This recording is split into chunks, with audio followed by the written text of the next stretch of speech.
It's time to start the meeting. So after you've finished looking at the model, please return to your seat.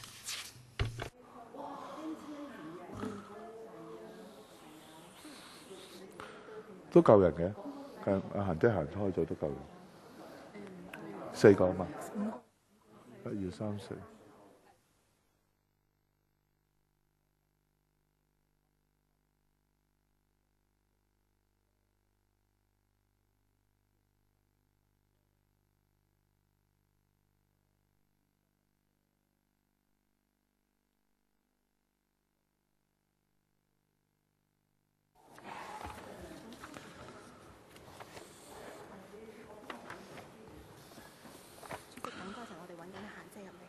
有副主席啊，嚟咗啦，叫埋佢入嚟咯。如果自打過就。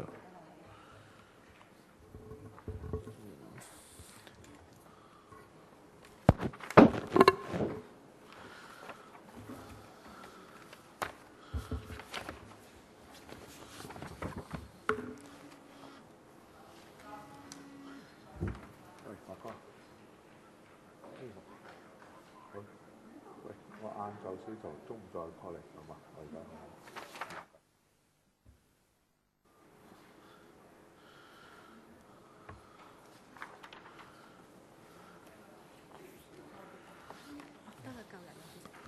好啊，各位同事，我哋夠人開會啦。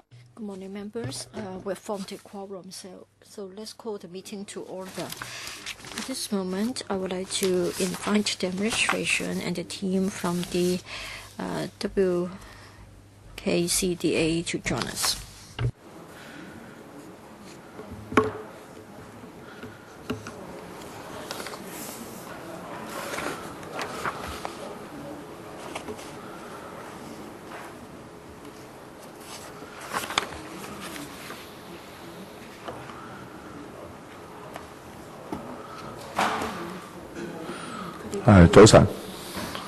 Good morning, ladies and gentlemen.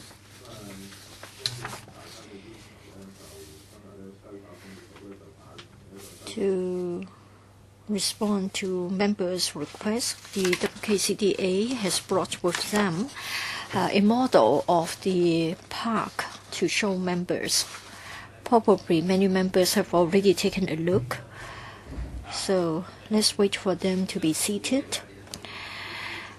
And first of all, I would like to give the floor to Mrs. Betty Fung, Permanent Secretary for Home Affairs, as well as the team from the WKCDA, to brief us on paper CB bracket 21066/14 to 15 bracket 01. Over to you, Mrs. Fung.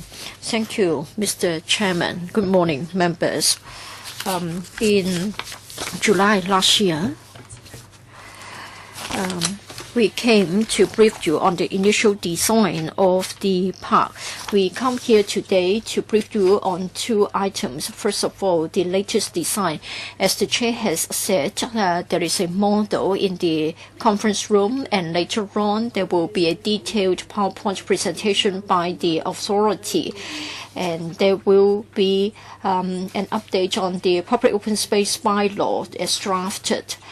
And then in the third quarter of this year, we were supposed to start the construction of the Black Box Theatre. I know that many of you would like to continue with the use of the park. So in the northwestern portion of the park, there will be a temporary park called the Nursery Park to be opened later this year.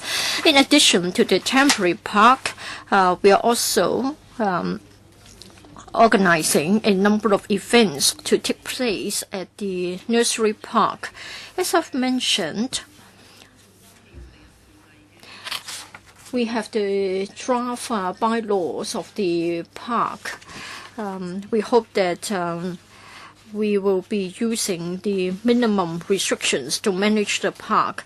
The bylaws require the approval of the LegCo. It is going to be legally binding, so it is not desirable to be too detailed in the provisions.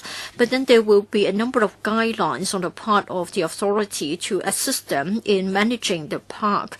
So in future, if there is a need to make changes, it will be easier to come up with a response in relation to the management of the park. So in a moment, they're going to brief you on the guidelines, street performance, as well as filming and photography. After, as well as outdoor events, after we've consulted the views of the stakeholders, including the street performers, in Q2 or latest Q3, the draft bylaws will be submitted to the LegCo for your deliberation. I'd like to invite Mr. Michael Lynch, the COO of the authority, to brief you, to be followed by Mr. Pescott's briefing. Mr. Lynch. Thank you, Mr. Chairman. I guess I just wanted to make a couple of opening comments in light of the agenda today. Members would be aware that I have tendered my resignation and will be leaving the authority at the end of July this year. I just wanted to reiterate to this committee that with whom we have had substantial engagement over the period of my time here, what an enormous privilege it's been to have led the West Kowloon project since I joined in July 2011. I believe profoundly in the vision and that the West Kowloon Cultural District will be a significant arts and cultural landmark in Hong Kong, and that everyone in Hong Kong can be proud of it, and that it will be an important legacy for the future of this city. I'll be leaving with a sense of satisfaction and some pride in what's been achieved by my colleagues and the large numbers of people involved with the project over the last 4 years of my incumbency. Most importantly, we've built a very competent and dedicated team who will continue to take the project forward with my successor, and that search is underway at the moment. As members will note from the reports today, and the ongoing interest in issues in relation to the park, we have made significant progress. Clearly the model is an important indicator of that. The opening of the temporary park in the middle of this year will be an important first step in maintaining public access to the site while we're going through the building.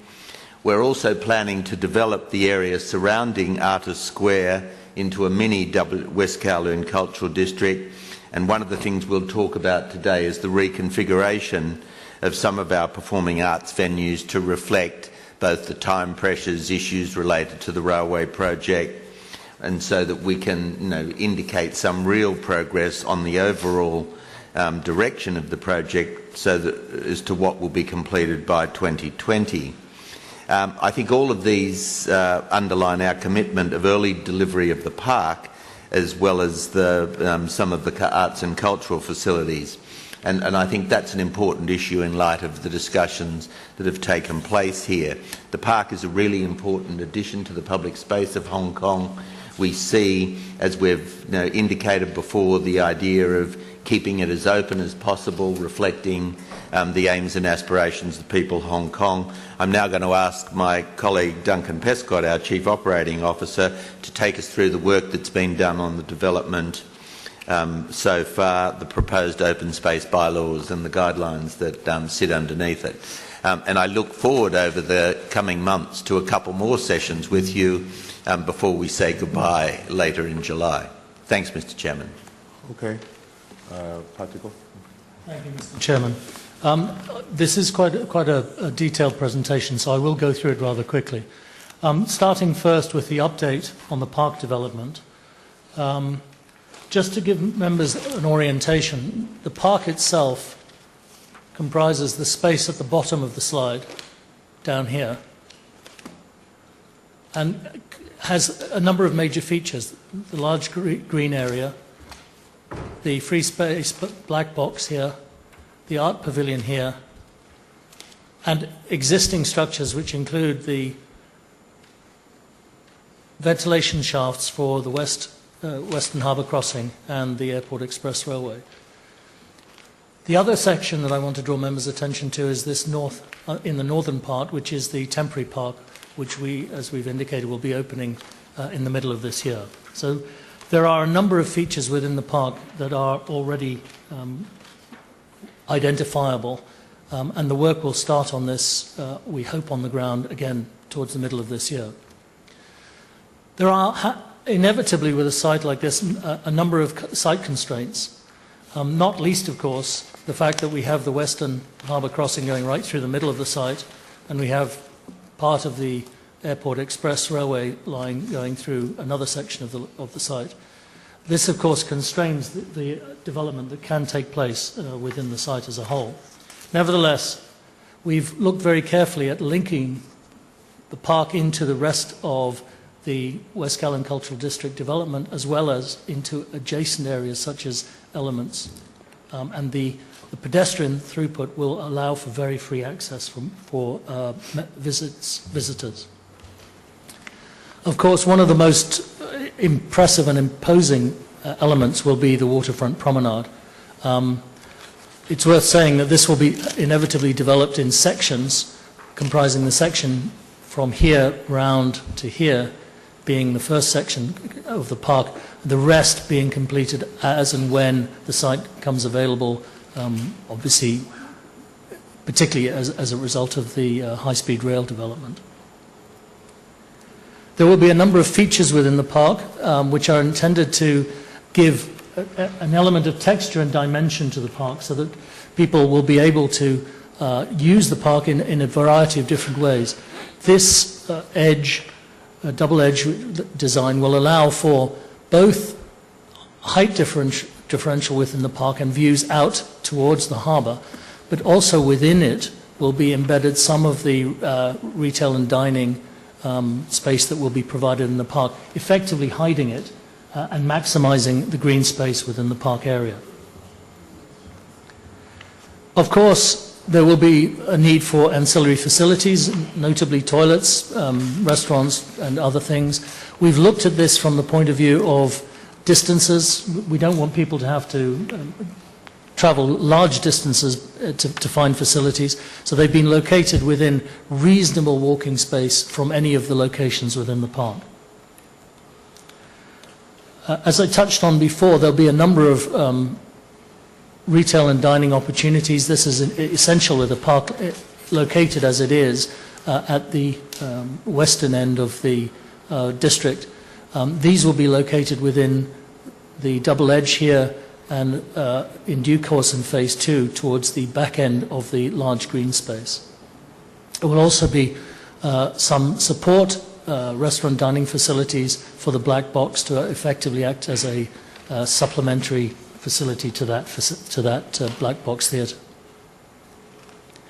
I'd just like to finish off with some of the visuals to give members a better feeling for how the park will look when it's finished.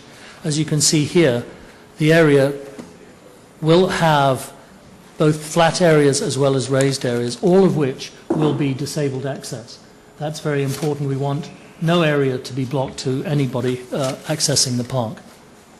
Looking down the waterfront promenade, you'll see the views will be spectacular right across here, but also there will be areas of calm with extensive foliage and planting to ensure that people can enjoy the view without necessarily feeling that the whole of the park is watching them.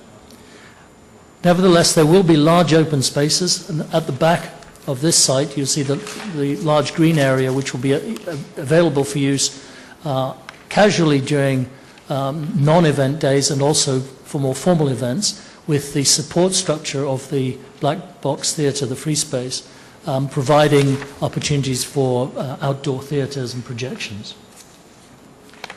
As I said, embedding the retail dining entertainment within the double edge will allow us to maximise the green area, but also provide essential facilities for visitors to the park. Let me just very briefly now turn to the nursery park. As I said, this is at the northern section of the site. It will be basically making use of what is an existing area which has trees that will be transplanted into the park in due course. They're being essentially stored and tested out here. But in addition, there will be event spaces. 4 event spaces, one here which is an existing circular area, a new area to be built, the existing green area in the middle of the nursery park, and another area at the north. This will allow us to hold events as well as to encourage people to make use of the park throughout the period while the main park is being developed.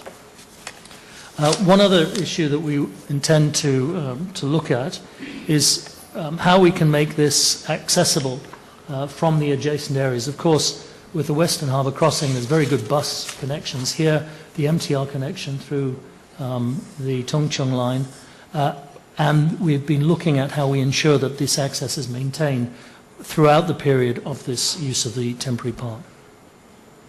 One other idea we're exploring is the use of movable furniture within the park so that people can set up space for themselves as well as take time to observe the events that we put in. And this is something we're looking at the moment. I'd like to move on now to the open space bylaws because, of course, this is an area that I think we've had a lot of feedback. People do feel that we should publish the methodology under which we'll operate the park. And the way to do that is under the West Kowloon Cultural District Authority Ordinance, which empowers us to make bylaws. As has already been mentioned, these will be subject to positive vetting by the Legislative Council, and we'll be submitting these bylaws for consideration in due course. Let me stress one thing here. They will apply to all open space, not just the park spaces, but all open spaces within the West Kowloon Cultural District. And just to give you a feeling for that, as you can see on this slide, the park space is substantial, but in addition there are many areas both along the promenade and within the cultural district itself which will count towards public open space. Indeed, for example, on the top of the podium area for M+, there will be a substantial open park space. All of these will be subject to the bylaws and guidelines in due course.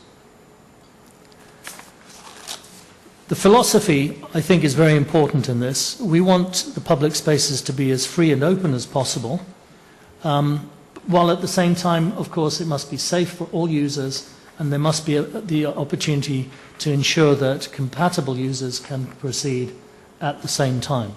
This requires the West Kowloon Cultural District Authority to have minimum powers so that we can manage the park and open space properly on behalf of the public. In preparing the bylaws, we have looked at the bylaws and regulations which apply in Hong Kong, obviously to the Leisure and Cultural Services Department, Parks and Open Spaces, but also overseas, looking for the best practice models that we can look at for parks, pleasure grounds and places of amusement. In preparing the bylaws themselves, we've obviously had reference to the vision for the park, a quality green open space that would make Hong Kong proud, as well as its mission, a waterfront park to inspire, promote and encourage cultural pursuits for all. And I think that emphasis on the encouragement of cultural pursuits is central to our approach. We've taken into account views expressed by the public during a 3-stage public engagement exercise which took place between 2009 and 2011, as well as more recently public service surveys on park management, which involved questionnaires as well as focus groups, as well as discussions which took place May to June of last year. So we really are trying to listen to the public and take into account their views. So let me very briefly go through the overview of the bylaws and guidelines.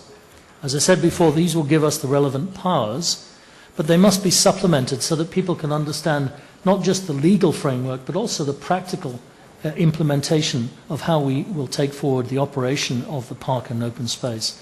So we will have guidelines to provide these operating details. In addition to that, we expect all of the signage to be positive and encouraging.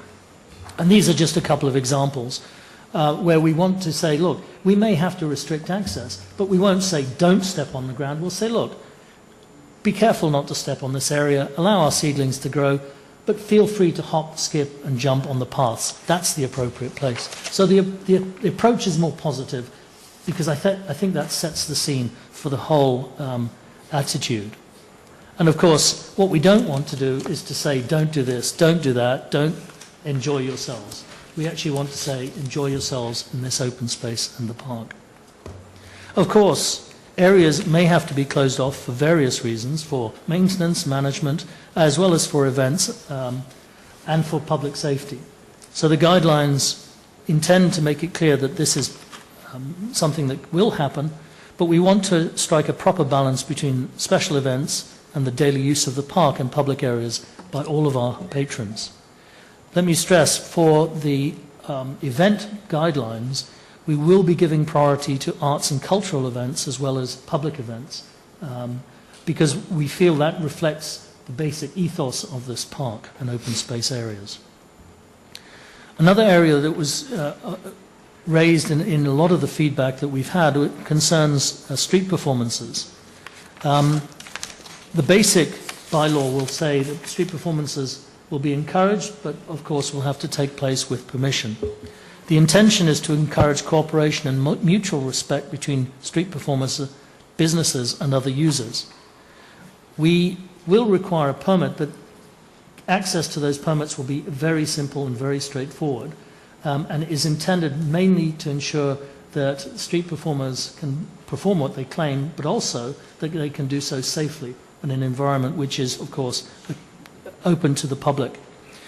Beyond this very basic access requirement, we will be encouraging, as part of our overall approach to developing arts and culture, the West Kowloon Street Performer program, where more professional performers will be encouraged to develop their competence and will be given support to do so. Another area which again has become an issue already within the area that is available is filming and photography. Now let me stress, this is filming and photography for commercial and professional reasons, and we will require permission again for safety reasons, as well as it is already very evident that a big film crew will bring a lot of people, a lot of equipment, and will occupy space within the park or the open space. This needs to be properly controlled. It is not intended in any way, shape or form to control individuals wishing to take photographs themselves, their family, their friends, or the environment. We would, of course, be encouraging that. And the guidelines will make this very clear. The bylaws will, of course, deal with public conduct, and these are drawn as much from the existing regulations in Hong Kong for other public spaces. But they're designed to apply minimum regulation on public conduct, mainly for safety considerations. We will, of course, be allowing ball games, bicycle riding, and other casual uses of the park in areas where they are permitted and unless otherwise notified. Again, this is a safety issue. An issue that's come up many times is whether kite flying will be allowed. Yes, but with certain restrictions which are imposed upon us by, for example, Civil Aviation Department, because of our proximity to the helicopter landing pads in the area. We will, of course, look to protect the environment within the park and deal with issues relating to litter, damage to facilities, and, of course, protecting the trees, shrubs, and other flora and fauna within the park. Let me stress, selling of goods or services, begging, and all the other forms of control that exist in other parks in Hong Kong will apply in the West Kowloon Cultural District area as well. Domestic pets will be permitted as long as they are under proper control, and the responsibility will be placed firmly on the owner or the responsible person bringing those pets into the area. No cars or vehicles unless authorised. It is supposed to be a park, and of course members will be well aware of the concept that all vehicular access to the West Kowloon Cultural District should be through the basement area.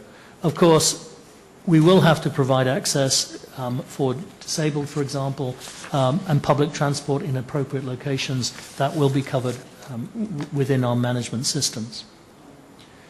Contraventions, of course, these are part of the law. There will be provided for attracting fines ranging from level 1 to level 3. I'm sure members are very familiar with this. Powers will be required for our staff and other designated people to be able to require proof of identity, may require a person to leave or attend the authority's office or indeed a police station, and under the worst case scenario, of course, detain an offender until the police arrive if necessary. I would stress here that, of course, the key issue to all of these guidelines and the enforcement of the bylaws is the quality of the staff, and staff training for all of our staff operating within the park and open space will be a very key issue to make sure they understand both the philosophy and the practical requirements of the management of this sort of facility. We are currently engaged in another round of stakeholder engagement. We have been to the Yau Ching Mong District Council. We've consulted our own consultation panel with representatives from different sectors, and we had a session with open to all members from the 18 districts councils. In parallel, we are engaging arts, culture, and other groups that have an interest in the park and open space, as well, of course, as local street performers and the representatives of nearby residents. And, of course, we're very, very pleased to have members' comments here today, which will also be taken into account as we finalise the bylaws preparation and the guidelines development. We will, of course, continue to listen to views from different stakeholders, even once the bylaws and guidelines are in place. And we will be refining the draft bylaws before we introduce them to LegCo for positive vetting. I think I'll stop there, Mr. Chairman. Thank you very much. Obviously, very happy to answer any questions. Okay. John. Any further supplements? If not, then let's move on to our discussion time. So 4 minutes, including both questions and answers. Chen Yun Man, and then Claudia Mo. Thank you. Mr. Lynch is leaving Hong Kong. I wish you a very happy life after your resignation. Anyway, in the past, we have had a lot of disputes. I think this is the lovely characteristic of Hong Kong. We are all entitled to our own views, but then I hope that you will maintain a very good impression of Hong Kong.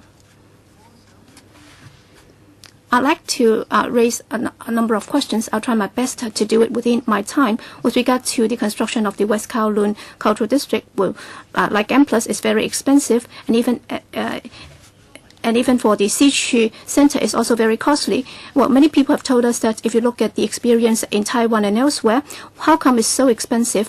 We understand that the authority has been working very hard to do it, but then apparently the cost has been very high, and you've been telling us how much would that cost, and also in a black box, well, is it that in the construction, when the facilities are available, what about those that have been completed? I've just talked to some of them lately, and they're very concerned that, well, can you come up with some temporary black box, for example? I've also asked those in the sector. They said that, well, for the WKCD, why do they have to wait until 2017? Can you do something about it in the meantime? For example, it's like the bazaar in another district. So can you be more flexible? Number one, the cost is very high. And number two, during the transitional period, can you come up with some temporary black box near the location for the black box? Well, the other day when I talked to Bonnie, who's from the administration, we've also raised this issue with her. And I believe that this is something very important. So number one, cost is very high. And number two, how much would it cost to build the black box? And can you come up with a temporary black box? And thirdly, can you do something in the interim? Moreover, for the bylaws, yes, Mr. Chairman, I don't want to go over the bylaws point by point. I think it's better to be lax than restrictive. For free space, is it possible to allow kiosks or stores to be set up to sell products? For the LCSD, it is very prohibitive, so there's no vitality at all. In fact, many people don't like the LCSD because filming and photography are not allowed at LCSD venues. Now, just now we have been told that things will be more relaxed, but I'm really worried about your yardstick. Now we have got the Home Affairs Bureau representatives here. I'm sure they will still adopt the prohibitive mentality. I will certainly take you to task on this point. You have been very strict about filming and photography. You may say that it is very lax, but I will really be very anxious about this point. Now, for the nursery park, it is such a large area. I don't think you should impose a lot of rules and regulations. I like the Tamer Park, except that there aren't enough trees. So please do not impose so many rules and regulations. That's my initial comments on this paper. LCSD or Mrs. Fung? Well, probably it will be up to the authority to answer most of the questions, in particular concerning the cost.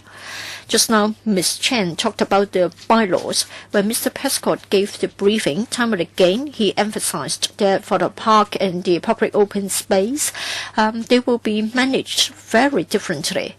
They're going to make reference, but they're not going to model on the LCSD approach. LCSD is subject to CAP 132 pressure ground ordinance regulations, which were drawn up decades ago. And I admit that it is rather sort of control-minded. Now, for the WKCD, we believe that there is room for the authority to put into practice things that are not possible elsewhere in other public open space in Hong Kong. So when it is successful in WKCD, then the LCSD may want to borrow the ideas and apply them to their own venues. So it is going to be interactive. So for the draft bylaws, they are very different from the mode of management of the LCSD. Maybe the authority can answer. You have only about 8 minutes time to supplement. Chairman, thanks for your good wishes. In regard to the cost issue of the black box, which is about to go out to tender, is approximately 300 million Hong Kong dollars. Construction will commence later this year as part of the park. We don't, because of the work that is going on the site and the areas of the site that we don't have available to us, we don't have provision or budget for being able to provide temporary facilities. We'll be focused on the delivery of the black box, the outdoor stage and the art pavilion and the other buildings over the course of the 2 years up until completion of the park in 2017. And the 4 hectares of the temporary park are meant to provide ongoing access to the site through the building projects that will be taking part in the rest of the park. I think they're the key issues. Okay, thank you. Thank you. Maybe we should focus on the bylaws, members. Claudia Mo. The lynch for serving Hong Kong and this mammoth project. And I hope it's all true that you haven't been invited to depart. Now, to come back to our bylaw, excuse me? Continue. Sorry? I'll go on. Continue. Right. To go back to our bylaw discussions, I'm particularly concerned about our street performance regulations that are coming up. How would you describe the sort of what you have just now said, more lenient or at least less stringent rules to be conducted in the park? And when an artist would like to come into the stage of performance, what sort exactly are you screening, vetting, or for that matter, censorship procedure? That's my question number 1. And question number 2, your park management. I understand you're going to have your own staff, your own security deployment. How's that going to happen? You are going to hire a lot of security guards, and they will be in uniform, and things like this. You said you try to make public open space as free as possible, but then your staff will have the right to invite anyone to leave. Now that's going to be quite a controversial spot, I should think. I mean, depends on how you judge a person's behavior is disruptive or whatever, contravening any regulation, right? And my third question is about your allowing domestic pets inside. Of course, I welcome then that allowance. Being an animal rights campaigner myself, I would claim. But then, what exactly do you mean by domestic pets? Other than dogs and cats? You don't mean geese and chicken and stuff, right? Because in the Chinese version, it actually says domestic, sort of kept animals. Well, that would include animal raising, farming. So it's quite ridiculous. Thank you. Okay. The last one, I think tigers and lions would not qualify. They're not domestic, that's but, for sure. No, we're looking clearly at trying to provide a response to the fact that Hong Kongers want places to take their domestic animals. They turn to be, some of them might be birds. We don't think chickens probably are going to be there other than in the restaurants. And just going back to the other question before I hand over to Duncan to pick up the street performers issue, we've clearly made it, one of the principles on which we're doing this is that we have to have responsibility to manage it and to make sure it's safe, but that we're not interested in trying to restrict people's activity. But like most parks in nearly every place I've worked or in any other part of the world, the people with responsibility for it have to have some powers to be able to exercise. If people are irritating other people or upsetting other people or endangering other people, it's a light hand that we're proposing, but from our point of view we think that's going to work. I'll hand over to Duncan just to make a couple of other comments. Thank you, Mr. Chairman. Just to pick up on that question about employing staff, it will be a mix of our own staff and, of course, contract staff. We wouldn't want to have huge numbers of our own staff. The cost would be prohibitive. Plus, there are advantages in having contract staff to carry out some functions. However, all of those staff, doesn't matter whether it's contract staff or our own staff, must be trained to our standards. And we will have a proper training regime in place to make sure that they follow our requirements. The second question in respect to that is, I wouldn't expect to see huge numbers of people in formal uniforms. We want this to, from the start, from the very first impression, to be identifiable as members of the staff, but not necessarily wearing peaked caps and white shirts. It wouldn't be practical in the park. So we're looking at these details as we talk.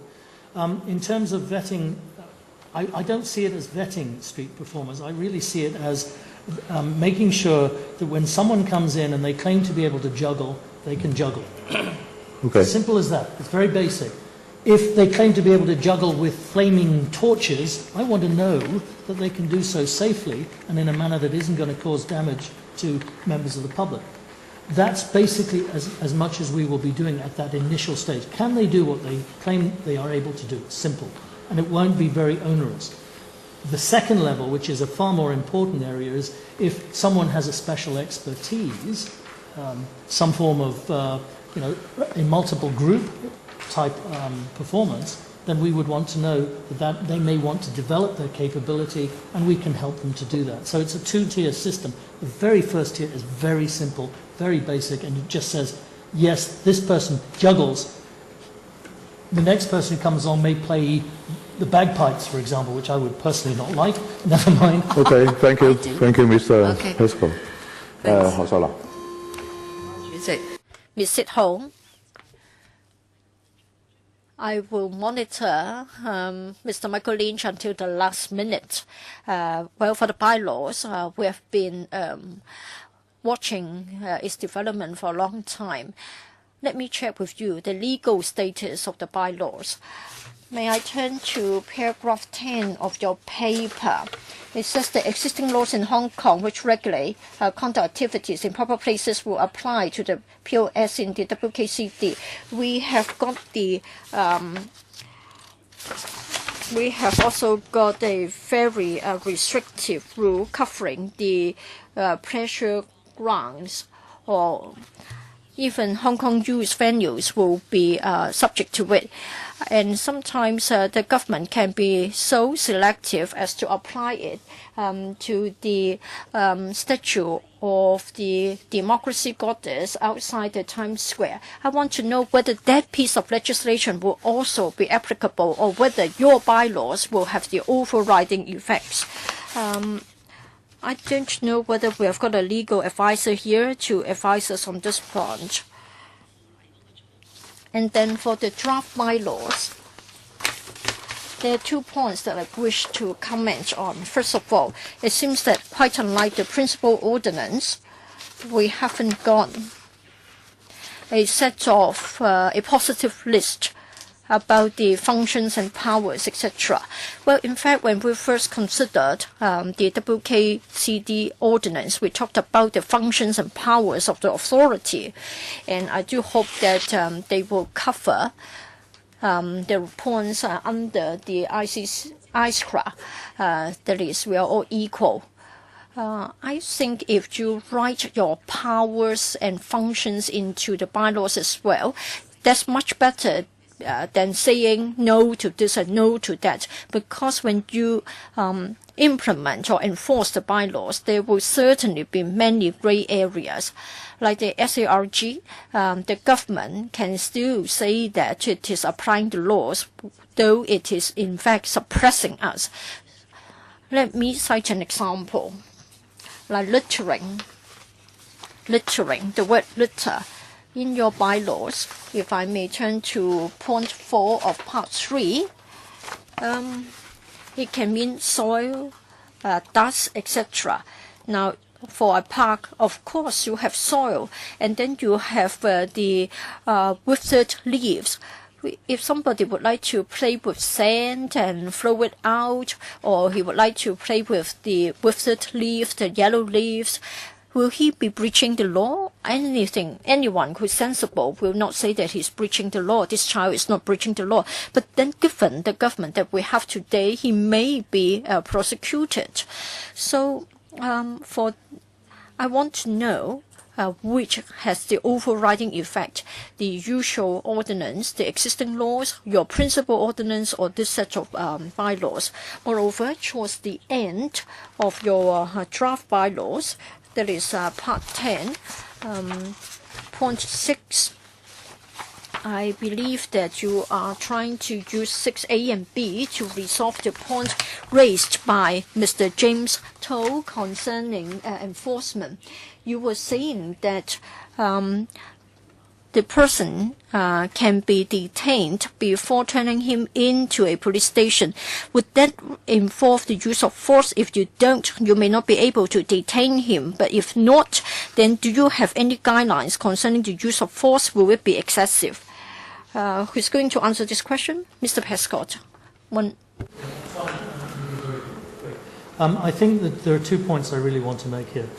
First, the application of the pleasure ground regulations under Section 109 of the Public and Municipal Services Ordinance will not apply, because we will not be gazetted as a public pleasure ground as such. That's why we have to have our own bylaws, which will be governing the provisions within the space controlled by the West Kowloon Cultural District Authority. Of course, other regulations under Cap 1 will apply because they apply throughout Hong Kong. But specifically, the bylaws will apply only within this area. Just as we wouldn't expect our bylaws to extend beyond our boundary, the bylaws which apply under the Municipal Services Ordinance don't apply inside our area. So that's the first point. I think the second point is that common sense must apply at all times in the administration of rules governing the operation and management of this park. Of course, if a child is playing in a bunch of leaves there's no way any of my staff would be expected to take action against that. It would certainly be considered to be unenforceable if you were to take it forward in that manner. That's why I stressed so much when I did my introduction on the training of the staff, so that they understand not just the letter of the law, but the spirit under which we want this site to be administered. And the spirit is to ensure that people can use it as freely as is practically and safely possible. And I keep coming back to this issue of the measure, the test that we will always apply is it safe to do so? If someone is climbing a tree and has reached 30 meters above ground, it's not safe. We will take action. If they're climbing in a short tree which is 5 or 6 meters above ground, we have to think about it. If they're climbing in a tree and damaging the tree, we'll take action. So it's got to be this measure of common sense and safety that we apply throughout. Okay. And I think that's the most important approach. All right. Well, you will have to wait until the next round for the rest of the reply. Mr. Raymond Chan, well, for the park, however nice it's going to be built, I think the main mission is to promote art and culture in Hong Kong, and therefore one of the most important things is about street performances. And in paragraph 15 of the paper, it says that well, street performances is a very important part of urban life, and I believe that this is the city's cultural life, and this is not the mission of the authority. Is also the mission of the SAR. But then I don't think in real life the administration believes that that's a very important part of our cultural life.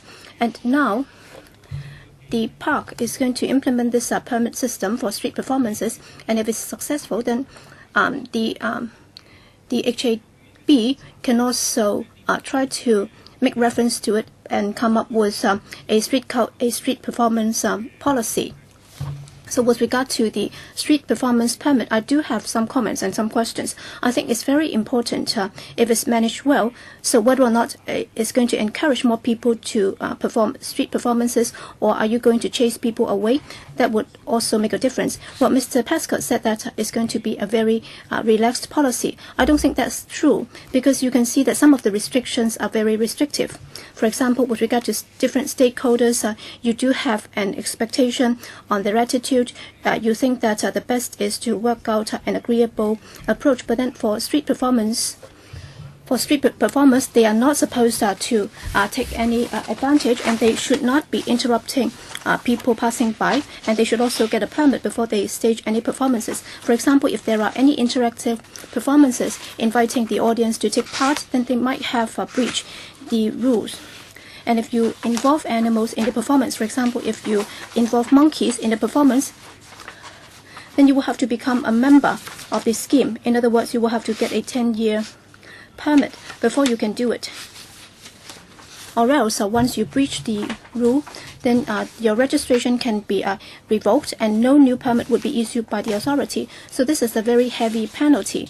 Either you will not be able to get a permit within your lifespan, or you will not be able to get the permit within the validity of the scheme. So will you be restricting the number of such permits to be issued, or is it that you would adopt the minimum threshold so that whoever meets the requirement will be issued a permit, and then you will have a pool of performers, and then whoever can go in the earliest in the morning will be able to get a place? Or would it be a quota system? If you have too many people playing saxophone, then people playing erhu will get a chance. So would that be done on a first come first served basis? And also, you can also have the one-time permit. Would it be easier? And is it that for certain areas, some overseas performers will be given priority so that they do not have to get a permit in advance? So can you answer the questions? Mr. Prescott. I think this issue of compatibility. If we have someone that stands in the same place for 8 hours playing the same song, there's going to be a problem. People passing by will complain. If they're right next to a restaurant, they're going to complain. We have to have the ability to control that sort of situation. And it does happen. We've understood this from our research overseas, that there have been instances of conflict caused by the fact that one performer just does one thing all the time. This is why we've said, look, maximum 2 hours, restrictions on things like use of amplification equipment and so on and so forth. Because it comes back to, if you look at the guidelines that we've put attached to the paper, we're trying to make sure that people are using a common sense approach, that they don't overwhelm the situation by putting just one type of activity. However, our approach in terms of access is a minimalist approach. In other words, as I said before, can you do what you claim to be able to do? That's the first test. The use of individual sites within the West Kowloon Cultural District is the next stage in the process. We will have sites that are considered to be priority and high-profile sites, where buskers would expect to be able to perhaps raise money through, their performance. We will have to control access to those, but we want to do it on a fair and equitable basis. And that's what we're developing these guidelines to do, because we want to work with the performers to understand a system that they can accept and that works for them. Thank you, Mr. Chairman. Okay. Chairman, I think the reply is a very general one. All right, you will have to wait for the next round. Next, Deputy Chairman. Thank you, Chairman. First of all, I believe that the draft bylaws, the way they are drafted, should be recognized. And if it's not subject to the public pleasure grounds restriction, then I think it already represents a big step forward. And when you drafted it, you try to reflect the vision of the district and also the mission of it, and I think that's the right approach.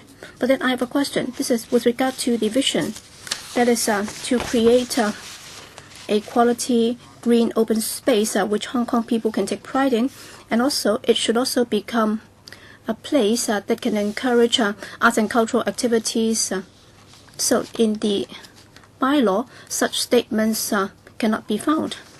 So I'd like to listen to mainly Mr. Prescott. So what is your thinking behind this? With regard to this vision and mission, how can it be realized through the enforcement of this bylaw? So how can you ensure that it will play a role in the implementation of this bylaw, so that you would be somewhat different from the pleasure grounds or public open space under the management of the LCSD? Because, well, you should be responsible for ensuring that your vision and mission can be realized, and therefore when it comes to the frontline people, and also as to which stakeholders would be subject to certain regulations. So in making such choices, you should make sure that your vision and mission can be realized. So what's your thinking? For example, would this vision and mission be incorporated in the bylaw, so that there can be a provision specifying that your vision and mission is like this, so that you can have a mission or vision statement incorporated in the bylaw?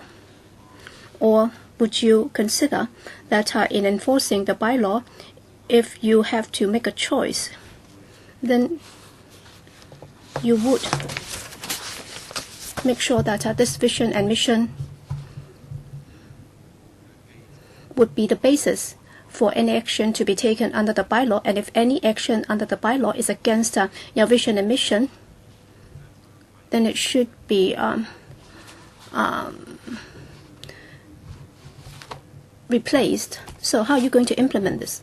Mr. Prescott? In fact, the members quite rightly point out one of the dilemmas that we have. The law has to be written legally. It has to conform with the drafting standards of writing law that the Legislative Council can pass. When we started this process, we were trying to do exactly what the honourable members suggested. In other words, put in some sort of statement of intent within the law, but there isn't a provision that we could do that naturally. So we've taken a different approach and put those statements into the guidelines. So, for example, just to quote the street performance guidelines, we actually start with a statement: the West Kowloon Cultural District exists to promote appreciation and participation in the arts we strive to support the creation, composition, production, learning, and practice of arts and culture. So we're trying to get these messages into the way we will administer and manage the site, but we have to be consistent with the law. So that's the way we're trying to do it. But we absolutely accept that in doing so, the vision mission must be at the heart of what we're trying to do, and the guidelines are written with that very firmly in mind. Thank you. OK， Well, I'd like to follow up. In drafting the bylaw, have you sought any legal advice? Is it possible for you to include the vision and mission in the bylaw? I mean, yes, we did seek legal advice on this, and of course we've had help with the drafting. It has been submitted to the Department of Justice, for example. They've got to vet it, make sure it's compliant with the requirements. So yes, that's already been carried out. OK， 第一輪仲有冇人提？ All right. Anyone else in the first round? Yes, Mrs. Fong. Well, we do have some conventions in drafting laws, and therefore for vision and mission statement, very rarely would that be included in the law. Well, as Mr. Prescott said, well, including it in the guidelines or the and also in our vision and mission statement, that would be more appropriate. All right, anyone else in the first round? If not, then I'd like to ask a couple of questions. I'd like to put it to Mrs. Fong. All right, for the set of bylaws, would it be submitted to this council like any other bylaws for approval? Number two, yes, Mr. Prescott, in his reply to Mr. Deputy Chairman, he said that some of the wording would have to be more firm. But then when I read it, I find some of them are quite ambiguous. For example, begging. What's meant by begging? For example, there are many street performers who would stage performances while they would put out a luggage, and then it would be open. And if you put in money, then would that be treated as begging? And for example, they might have produced some CD for you to buy. So would that be treated as a commercial activity, or would it be treated as begging? Would that be banned?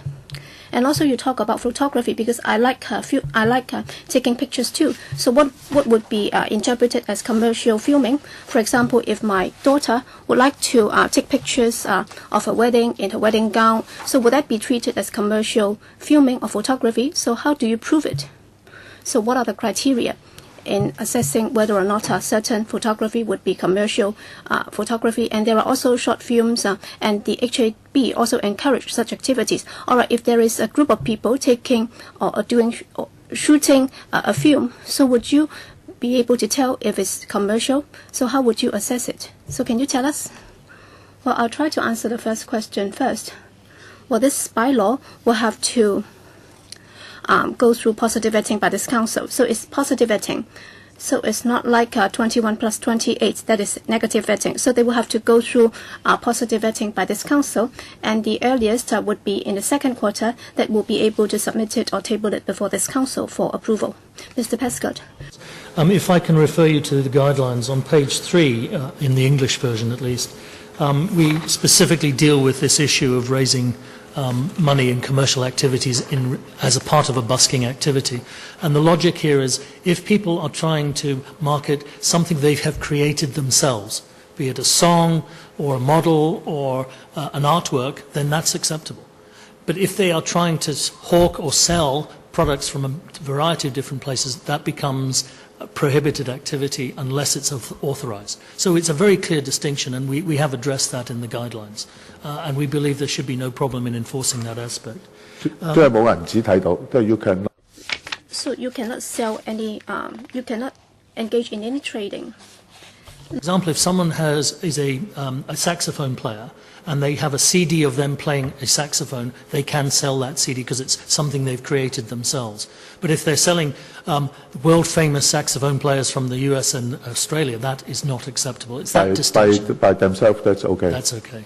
To answer your second question about commercial filming, and specifically wedding photography, and I'm glad you raised that because it is an issue. We do not want to interfere with people taking photographs of weddings. That, of course, is going to happen, and we won't have any view on that.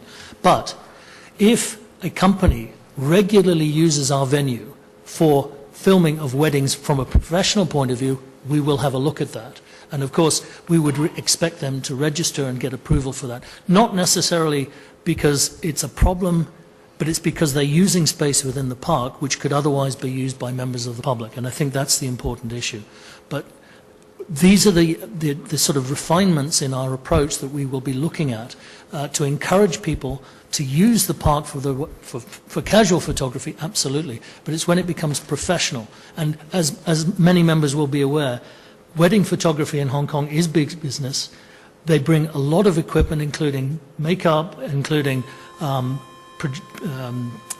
screens and backdrops and what have you. That's the sort of activity that we need to look at very carefully. And Mr. Chairman, Yeah. I guess the other issue would be, I think one's acquainted with those big Mooney weddings of 10,000 people.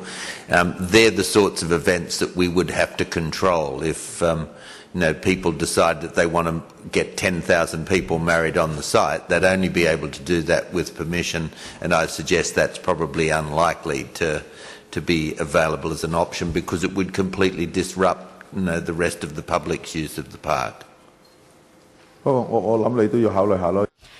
But then I think you need to consider this matter. Even for casual photographers taking wedding photos, they will also bring along 1 or 2 helpers.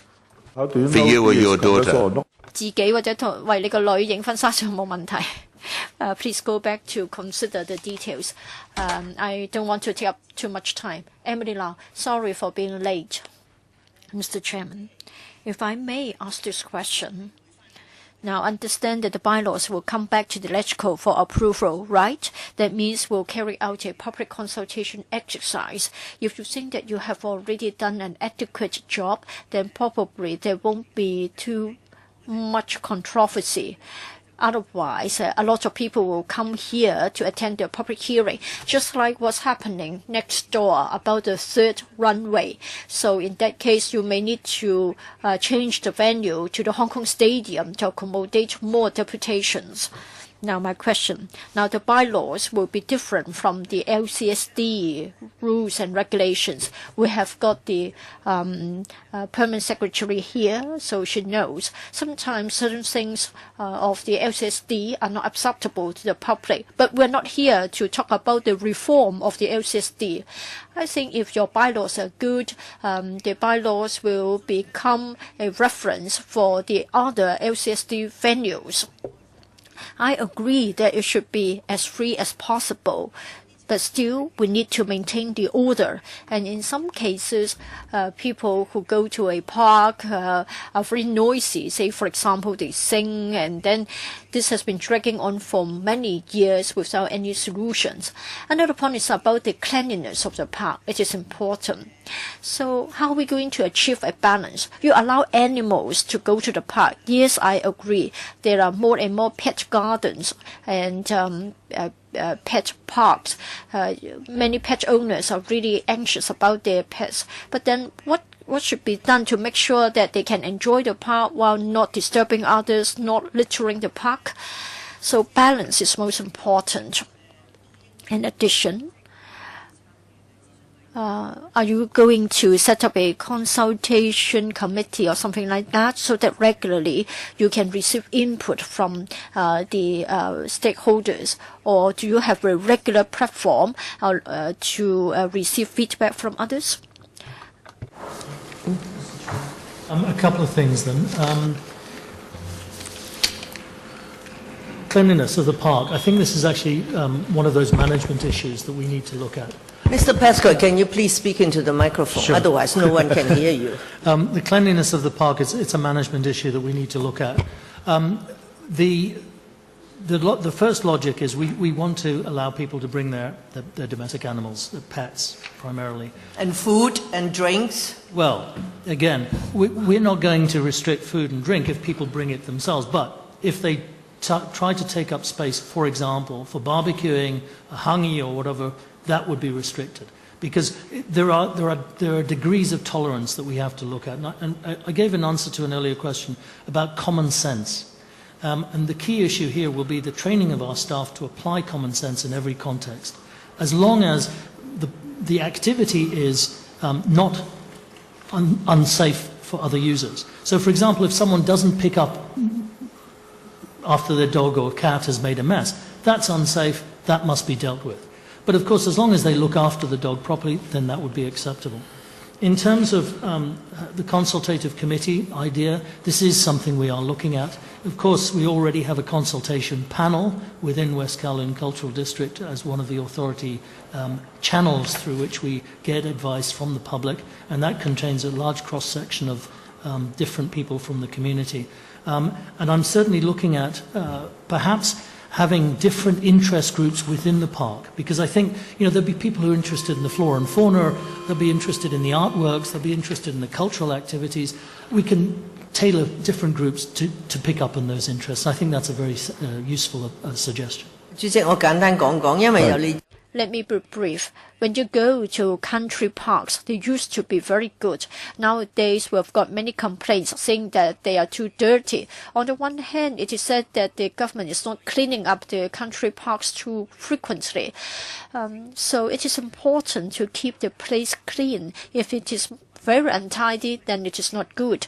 But on the other hand, citizens want you to allow them a lot of freedom. They don't want to be subject to too much restriction. So you need to have a balance. It is good to have a standing platform to receive feedback from the stakeholders.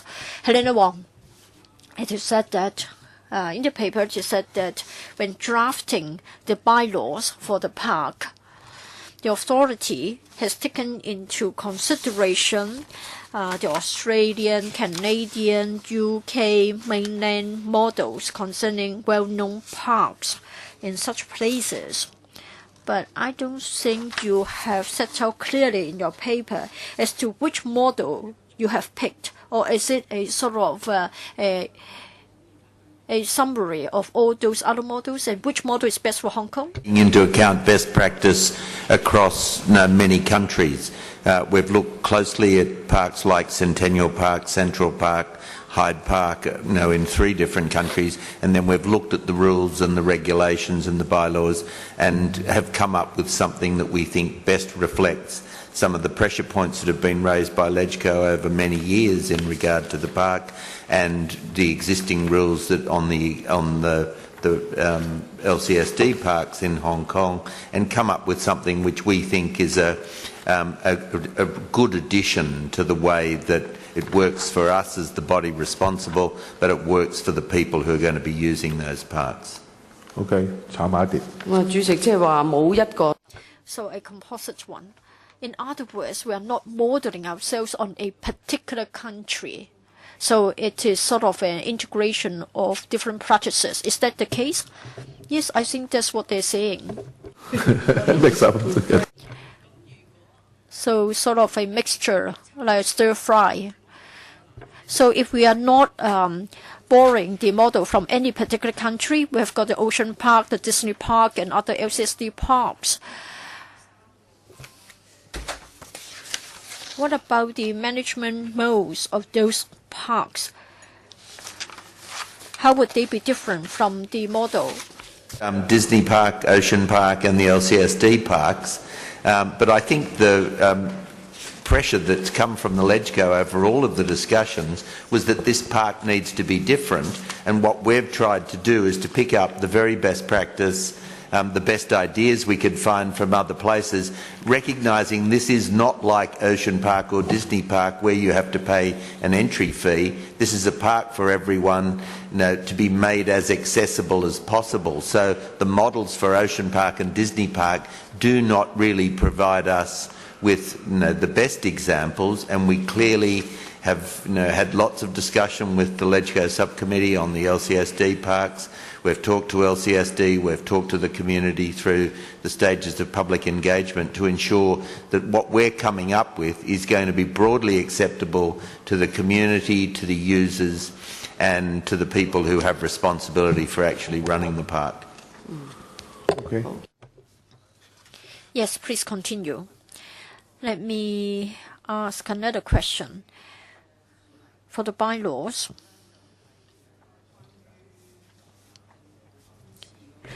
Part 6 is about public toilets. I don't know whether other members have asked this question. No, not yet.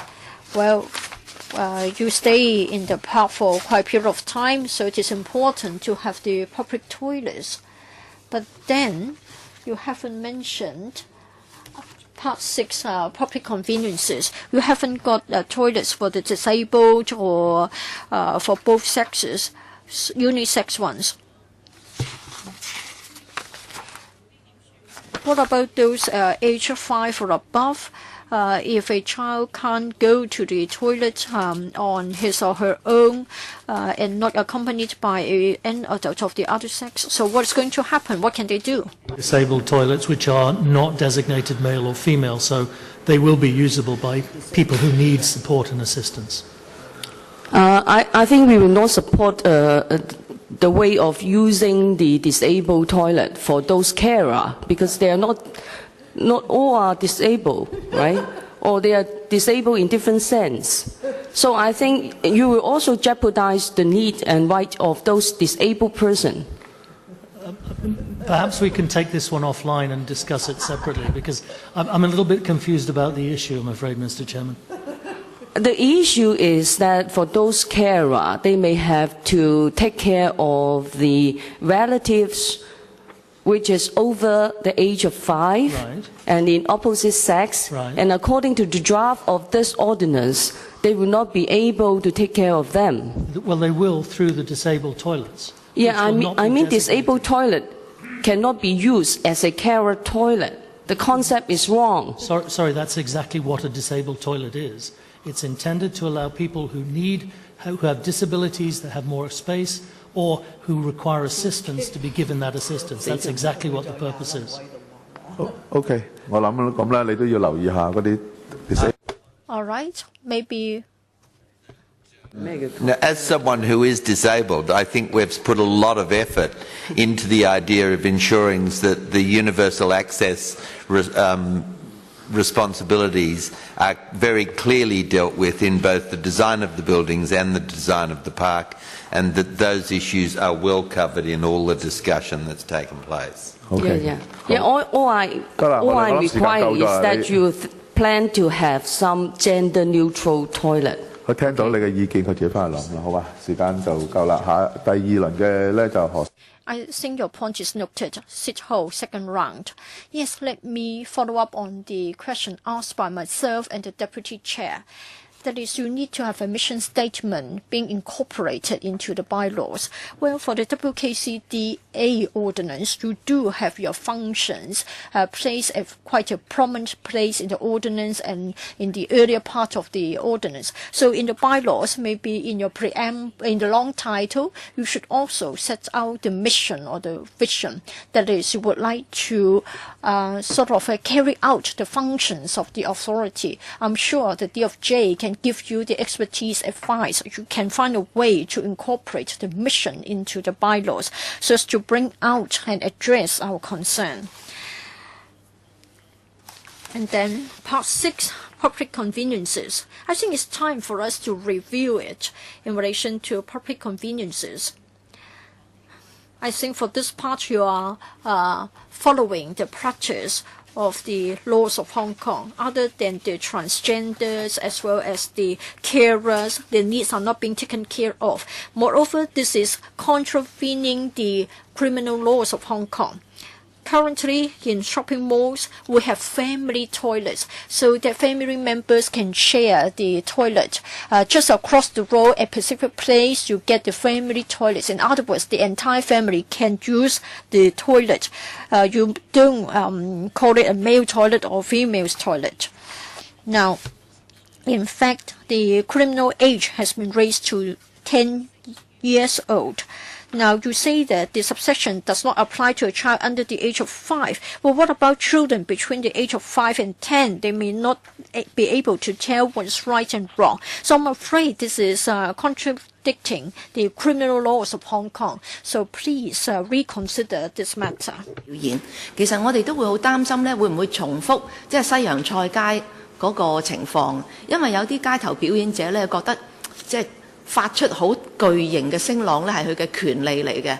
咁我見到你一個指引嗰度咧，就係都係叫佢哋互相忍讓啊，用啲小型電池啊，各樣嘢。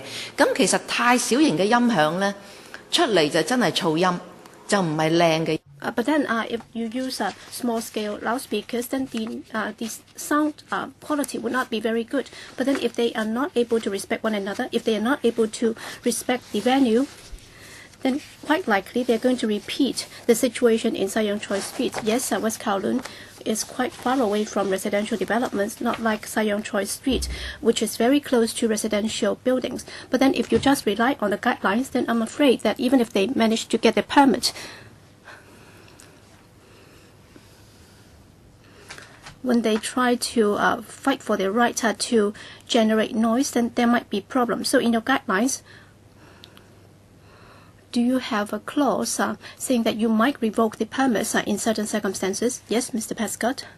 I note the comments about the family. We did actually look at the age. We had a big debate when we were looking at where would be the appropriate cutoff for children and other parents to go into. I think the first point is the toilets we're talking about are young children of one sex going into a toilet of the other sex. That's the issue here. We don't want to encourage that. We actually want to stop that because of various antisocial behaviours that we know.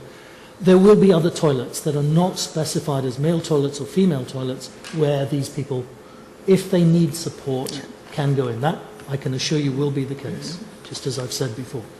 Now let me turn to this issue of antisocial behaviour within busking and street performances.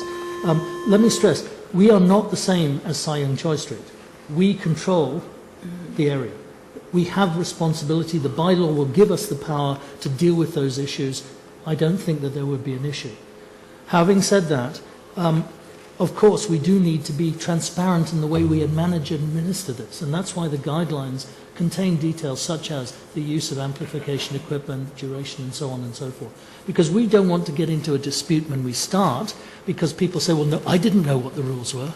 That's why the guidelines are so important, so that people know they can come and ask us questions and we can show them exactly what the rules will, and they will apply to everybody.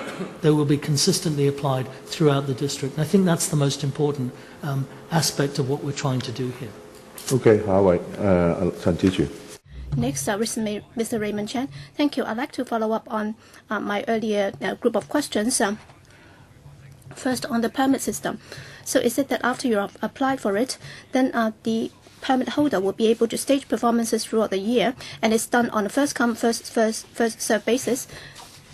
Or would there be a quota for a particular location every day?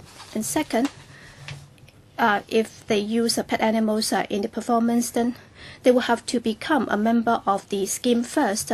In other words, they will have to get a 10-year permit. I think the threshold is too high. So can I listen to your comment? And also, once the permit is revoked, no new permit would be issued by the authority. What does that mean? And fourthly, can you consider issuing short-term or one-off permit? So in certain locations, is it possible that you don't need a permit to stage performances so that visitors or students can stage performances there? Turn the animals thing first. There will be, as I said before, a number of spaces that we will designate as prime locations, which are intended to be sites which have a higher level of control. They may be adjacent to restaurants, they may be for example, the Artist Square. Those we would have more regulation applying. But for other spaces within the park, we think that it's better to have a much less formal system than a quota system. But we will apply the 2-hour rule. So if someone is performing for 2 hours and they exceed that performance and someone else is waiting, then we would expect that person to move on and they would be replaced. So there will be a turnover within all of the spaces. The other reason that we want that is that if they're adjacent to, for example, a kiosk or what have you, we don't want the conflict to build between one person who's constantly occupying a space and the kiosk operator or other people. So we will have a different levels depending on the location. I think that's quite important. Animals. This is a difficult one. For example, if you have someone who comes in to be a snake charmer, you really do need to know what you're doing to be able to charm snakes. Therefore, we would apply stricter rules on that sort of behaviour because of the potential risk to people. Monkeys, you mentioned yourself. Monkeys can actually be quite difficult to manage if you're not familiar with their management. That's why we must know what your performance is, how the animal will be involved, is it properly licensed, is it properly looked after, if it's a dog show, do they have rabies shots, etc. We need to know about this, and that's why we have a registration system, which will apply to all performers. Third, this issue of revoking the permit,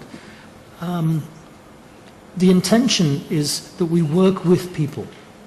But at the end of the day, if someone cannot work with us and we can't work with them, we need to be able to take action. Otherwise, there is no sanction under the bylaw. But the intention at all times will be to work with people, to explain why the rules are there, to be transparent about the way we will administer them, so that we don't get into a situation where we have to revoke. But frankly, if at the end of the day we have to revoke, we will do so. Because on the grounds of safety, on the grounds of human decency and all of the other issues that would normally apply in public space. In terms of short-term permits, it will depend. For example, I could envisage at some point in the future there being a buskers festival. People coming from all over the world as an event. And of course, under an event situation, we would have a different set of rules and that would apply specifically to that event. But for regular, every day of the week type operations, the permits would apply, and they will be available for the periods described in the guidelines. Thank you, Mr. Chairman. Chairman, concerning the revocation of license or permit, I'm not against the authority having the right to do so. But then after the permit is revoked, does that mean that he would not be able to get a license within a certain period of time? So what does that mean? So for the LCSD, they also have the demerit point system. So after a while, you will still be able to apply. And we will obviously consider that. So please do consider that, because in the housing department, after a year, after the record is clear, then you can apply again. Yes, Deputy Chairman. I'd like to follow up on the mission and vision issue.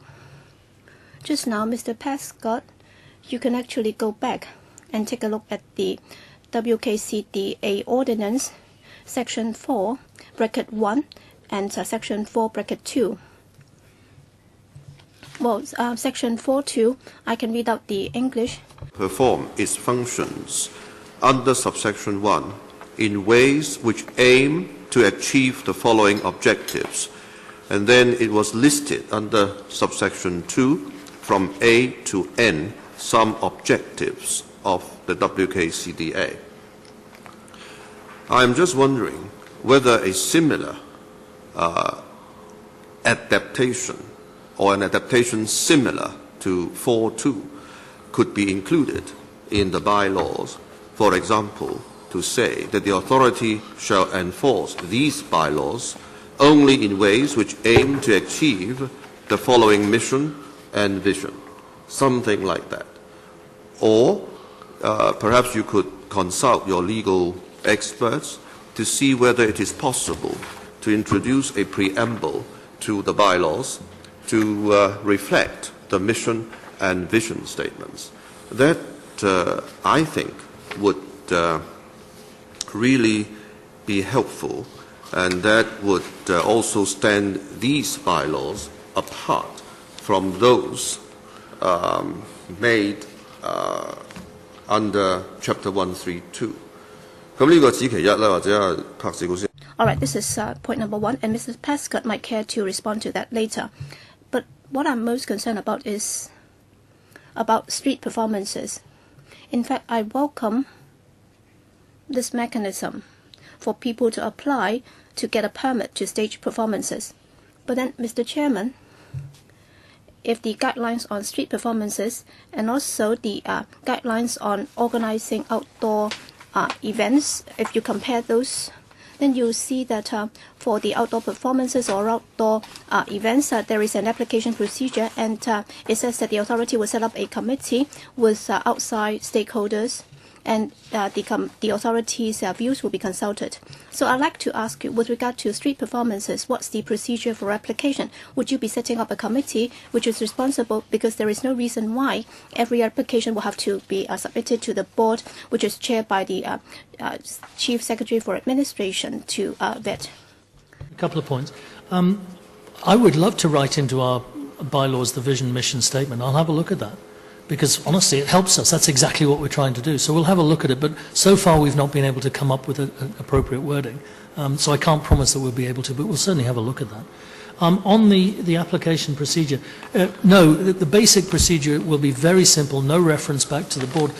We're making a distinction here between something that's recurrent, happening regularly, and an event which happens occasionally or from time to time.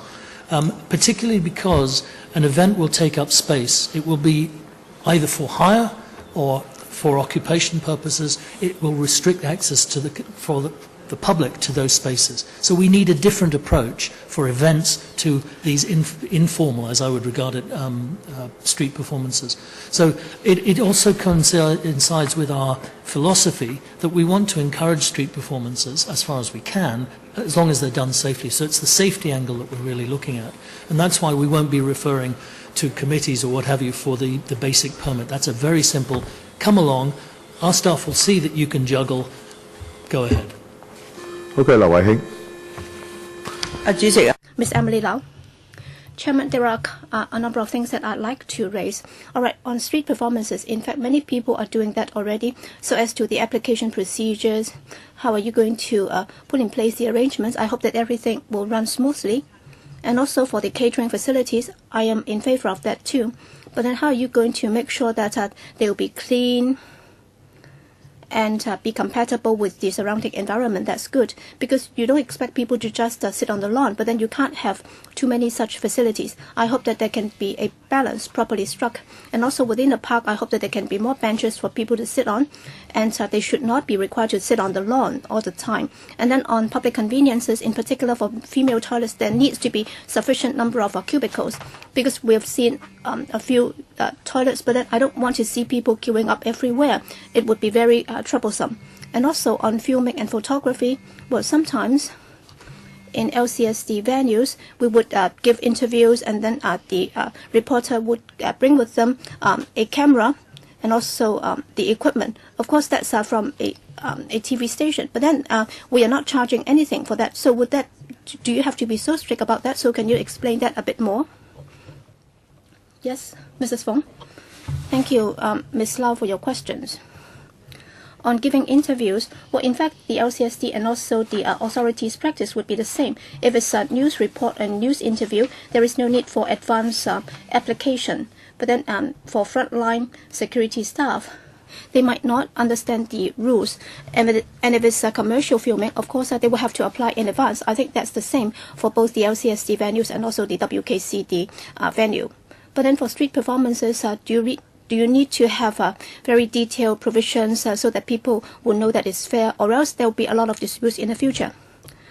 To confirm, news reporting, there's no rules applying to news reporting. I think that's an important principle. Let me go back to female toilets. In fact, the park designers, and you can have a look there, have been specifically asked to make sure we have enough toilets within the park within a reasonable distance, and I touched on that in the presentation earlier, because we understand that issue.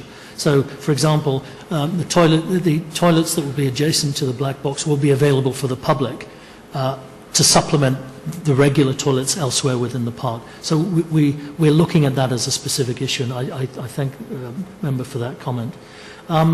In terms of the catering facilities, one of the ideas that we're looking at, again I touched on it in the presentation, is removable chairs and tables.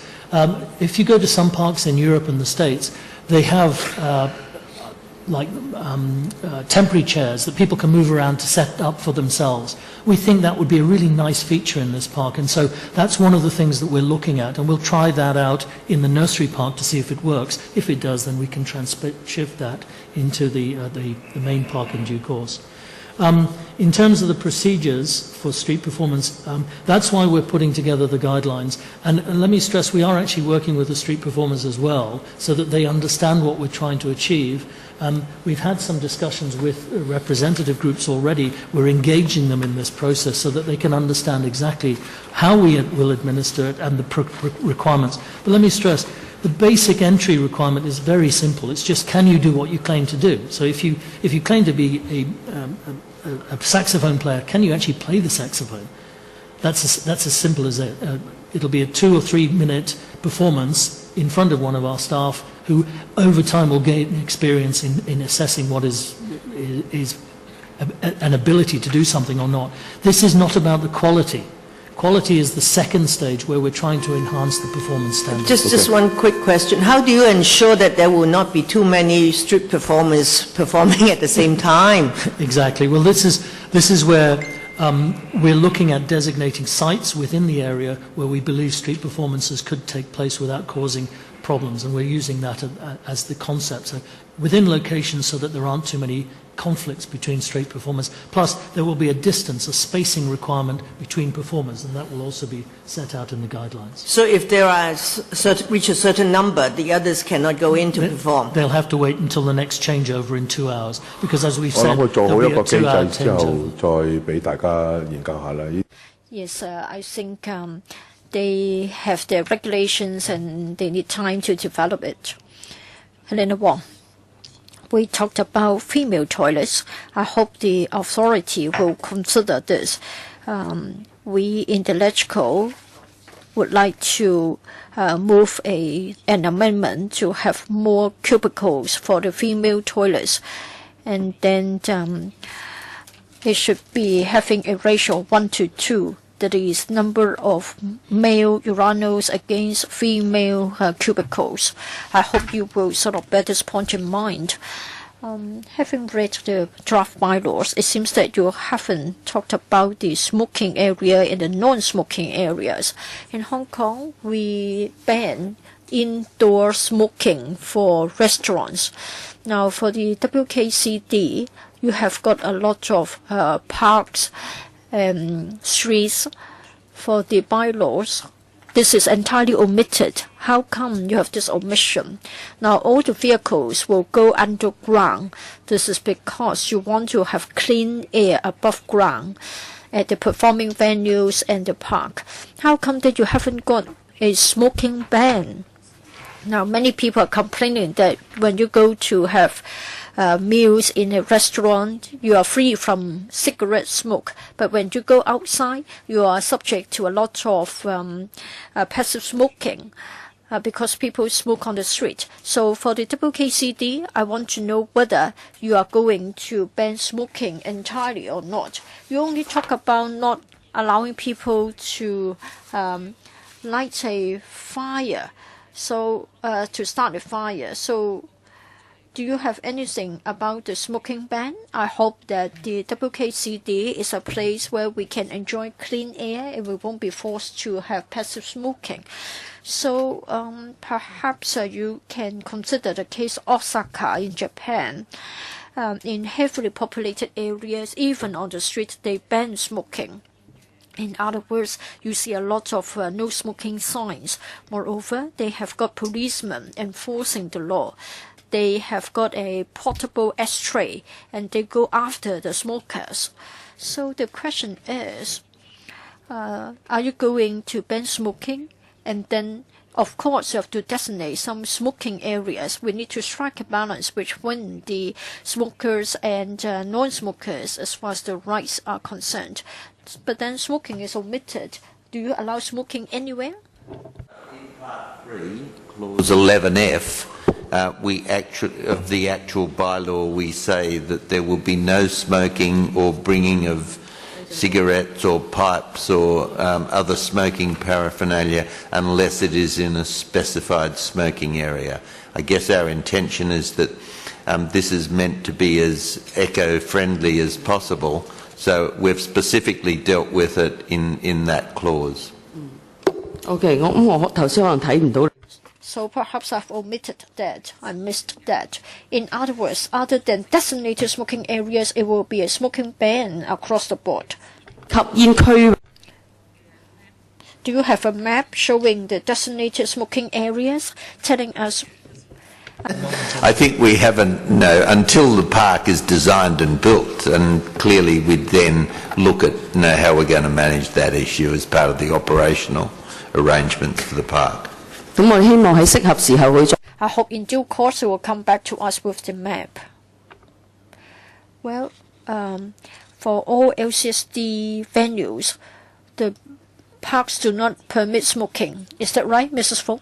The majority of our FCSD parks are smoking free, but then for individual areas subject to the agreement of district councils, we allow smoking at designated places. But for the Victoria Park, it is a large one and we don't allow smoking at all. The majority of the housing authority parks also do not allow smoking. Basically, smoking is banned unless at designated smoking areas. And district councils have a say. Most district councils won't agree to that because they will be criticized. So in the case of the Victoria Park, it's a large park. We don't allow smoking at all. So for the WKCD, how are you going to designate the smoking areas? You are just asking for trouble yourself. I think we need to consult the public. We have got visitors from overseas as well, from other places as well. So we have to be clear about smoking areas and non-smoking areas. I don't wish to be across to have it no smoking across the board. That's unreasonable. So maybe you designate a corner, a particular street. I think that is feasible and has been done elsewhere. Yes, if necessary, they can carry out a consultation. I think that's it for this item. And then we should move on. And that's about an update on the development of the Lyric Theatre in the Artist Square development area. West Kowloon Cultural District Authority. Maybe I will start with a few words. This is about the latest development of the Lyric Theatre and Artist Square development area. In order to have synergy effect and in order to enhance the efficiency, we understand the authority has come up with a new idea upon reviewing the original plan. For the MT2 and the Contemporary Center, they should come to the Lyric Theatre so that they will be designed together, and then it should be sort of put together and then to become a complex. There are a number of major changes. Instead of 1,200 seats, it will have 1,450 seats. And then to respond to the needs of the filming industry, there will be digital projection facilities for the showing of films. And then, as I have said, two facilities will move over here. There is a 600-seat and a 200-seat theatre, respectively. We will still have the resident company center for the dance groups. We believe that for the Lyric Theatre complex, it will be completed around about 2020. Now, for the Artist Square development area, it is called the Mini CD, WKCD, for M+, and also for the Lyric Theatre complex. Other than these two, there will be other activities, like the RDE activities, office, residence, and hotel developments. We have also got public open space for outdoor performance and street performance. I'd like to defer to Dr. Chen from the authority to make use of the PowerPoint presentation to give you the details. Yes, Dr. Chen. We can't extend beyond the original time, so please bear in mind the time limit.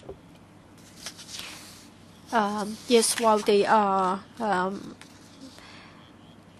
changing over the PowerPoint, I just want to say that for the Lyric Theatre as well as the Artist Square development area, SDA, well, last year we came here to talk about the development of the Artist Square. We would like it to be a destination building, and it should include the M+. Just a moment, please. I think the PowerPoint is ready.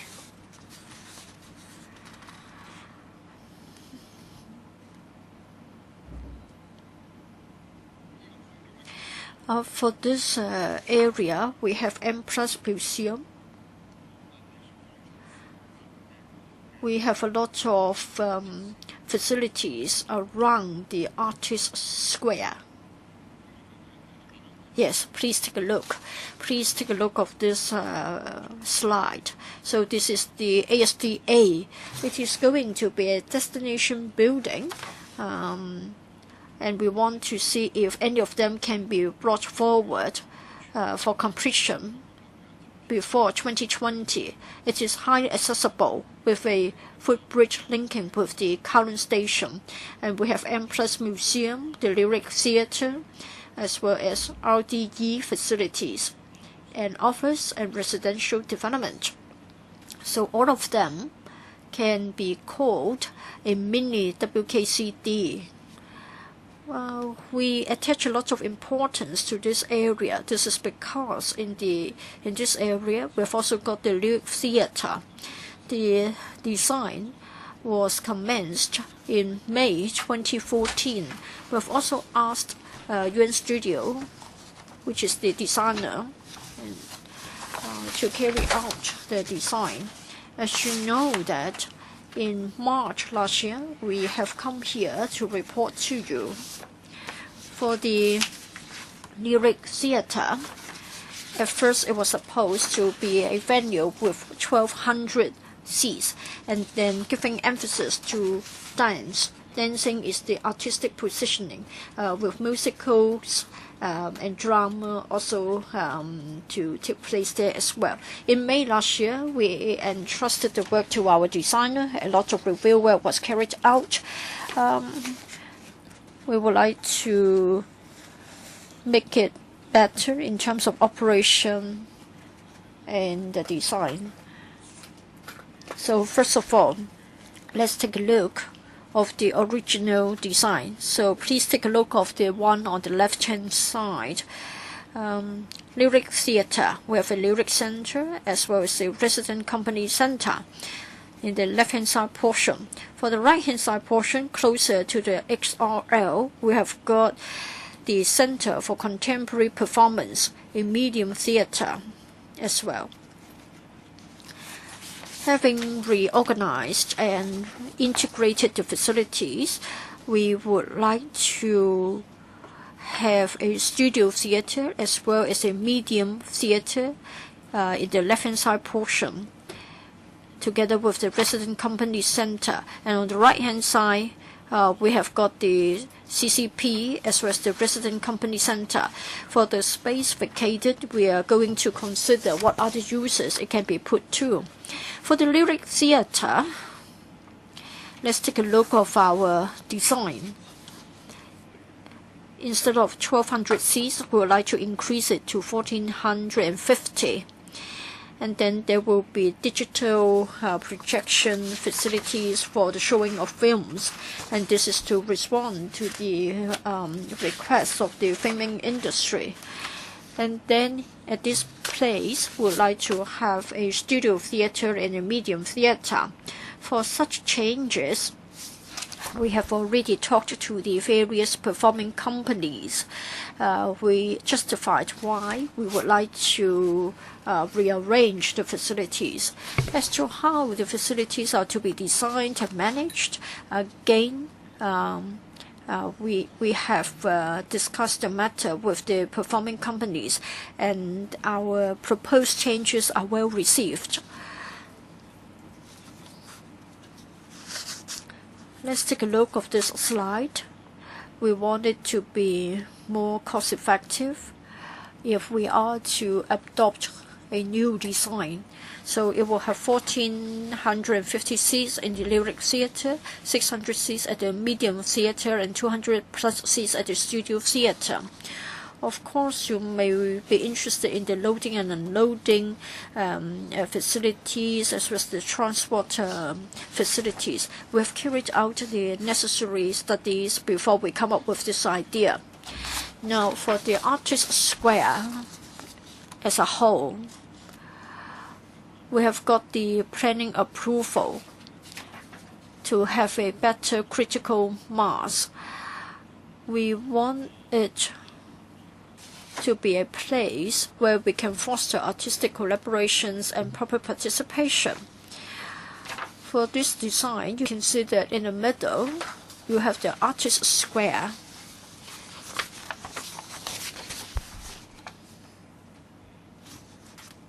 發展同埋設計。咁希望咧成個設計咧就可以咧就更加有活力，咁令到大家將來可以用呢個咁樣嘅小廣場，呢個廣場咧就用咗好多嘅活動嘅。We can make use of this small square to stage activities, and we would like to make it very flexible so that the furniture can be moved around, and then there can also be more collaboration and exchange amongst the artists. For example, if there is a film show, then we can also have a red carpet entrance arrangements. And then within the square, there would also be retail, catering, and entertainment facilities. Other than arts facilities, there will also be office and residential development projects. And these have also been incorporated in a feasibility design. So our feasibility study will also look into that. With regard to the financial feasibility, that will also be covered. As to other designs, for example, OACF, RDE, and office residential developments would also be looked into. So that's my brief report. Thank you. Yes, Mr. Yu. Chairman, let me supplement. Chairman, just like to supplement a few words. Well, in the proposed change within the art sector, in particular the dance and the theatre groups, there would be some advantages. First, instead of having a medium and studio theatre, after the completion of these facilities, well, that has been advanced from 2022 to around 2020. So to the theatre sector, they welcome this change so that some theatre facilities will be available earlier. And then for the lyric theatre, the seating capacity will also change from 1,200 to 1,450. So to the theatre sector, they really want to have a larger venue in order to attract more audience, and to them, this is also a good arrangement. And with this proposed change, the facilities at the Artists Square, and also together with M+ and the other park facilities before 2020, they can be developed into a comprehensive arts venue. And during our discussion with the arts sector, they have also expressed their support for that. Thank you. If there is no further supplement, we can open the floor to members. Yes, Raymond Chan. Raymond Chan. How long? 4 minutes, please. I'd like to ask about the lyric theatre and its artistic positioning. All right, initially, dance would be the theme, but then it can also be used for staging other performances.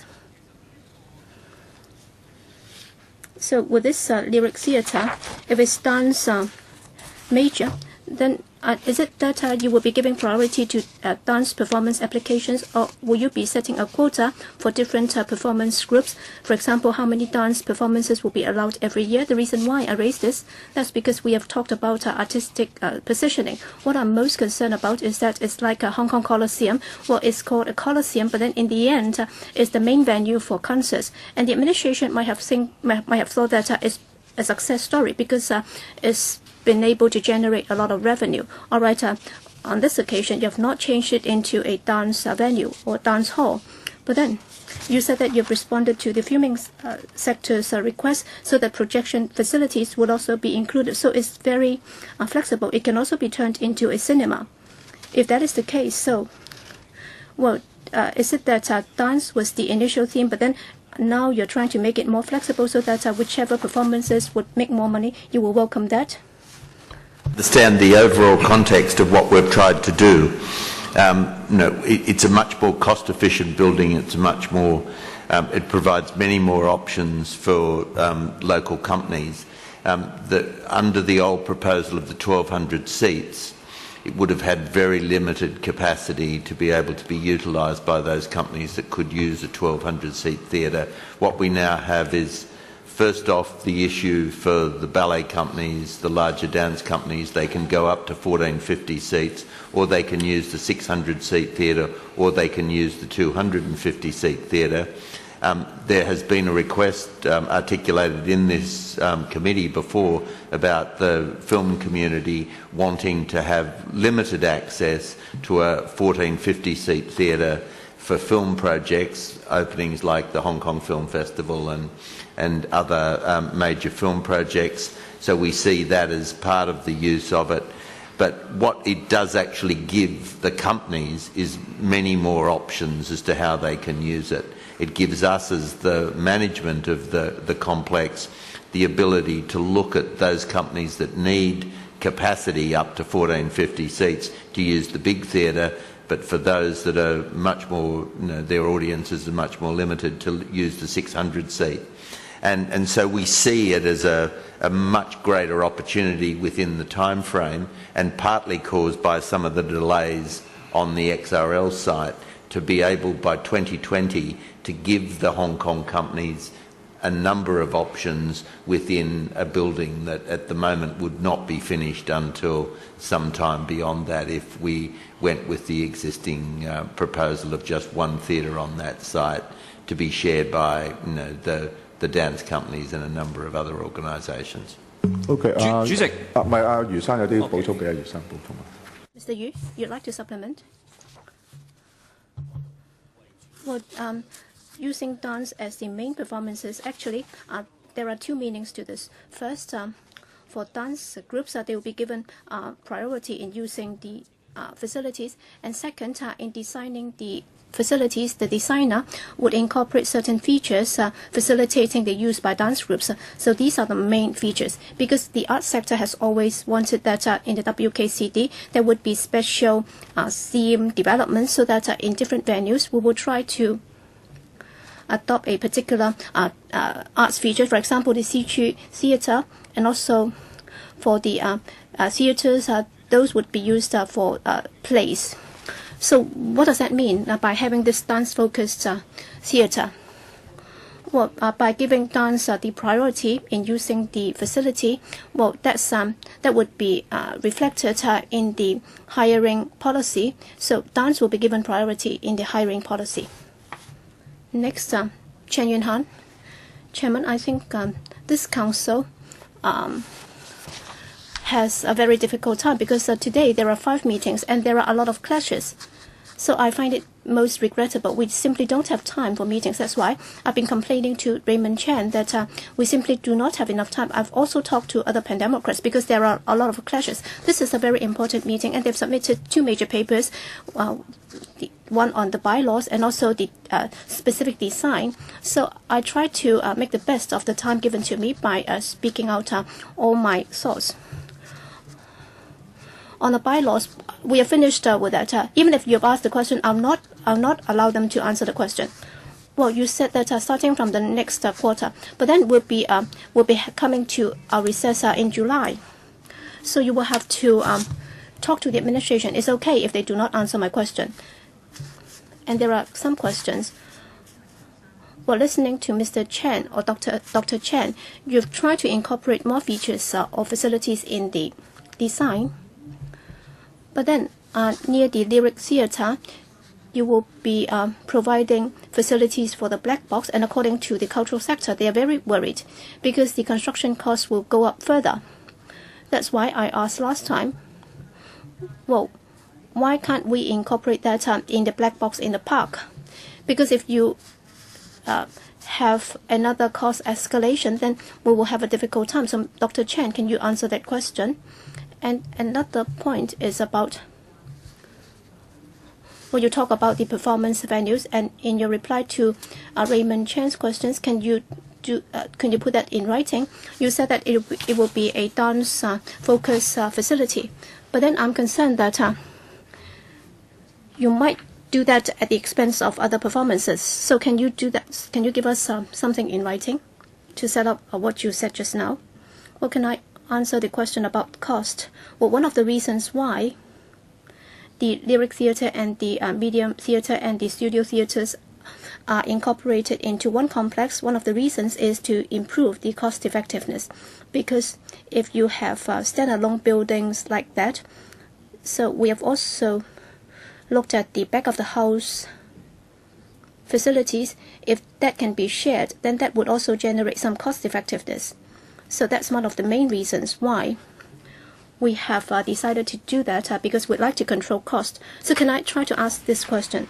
All right, so what's the difference in cost with the change in the facilities? Because after it's been approved today, so you'll be taking that for granted, as if we would approve any additional features that you're going to add in that. It's like M+. Discussion in May about the overall cost. Clearly by that stage we will have designed the building.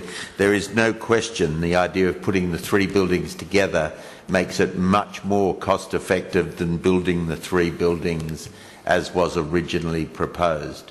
So we will be able to come back once we've progressed with the design with a closer idea of what we're talking about in terms of the overall cost of the building. It fits within the budgets that we're working with. And well, Mr. Lynch, I'm asking Dr. Chen, that is before the change, what the cost, and with the integrated development, what's the cost? Was one of the issues for us, in that the indicative cost was about $2.4 billion, no less than the cost of the Zishu, but it only covered the cost of one building, and so that's part of the reasoning behind why we've gone to try and look at putting the three theatres together and making significant cost savings in terms of the building.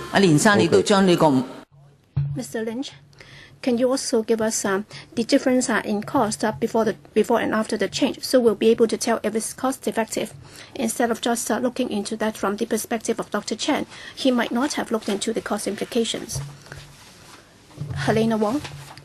Chairman, if you look at the entire WKCD, the biggest problem is that gradually it has dwindled from the greater WKCD into the small WKCD, and in your design to the east of it, with the contemporary theatre and also the resident theatre, all right, you have halved it, and for the rest of it, you have no idea as to whether or not you'll be building on it at all.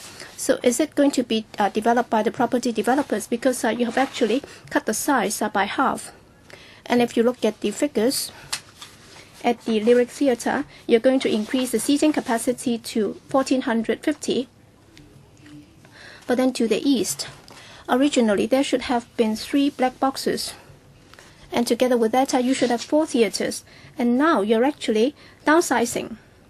So originally, with the 4 theatres together, you're going to have 1,450 seats. And now you have trying to shift it. Part of it will go to the Lyric Theatre. In fact, after the calculation, you will be having 600 seats less.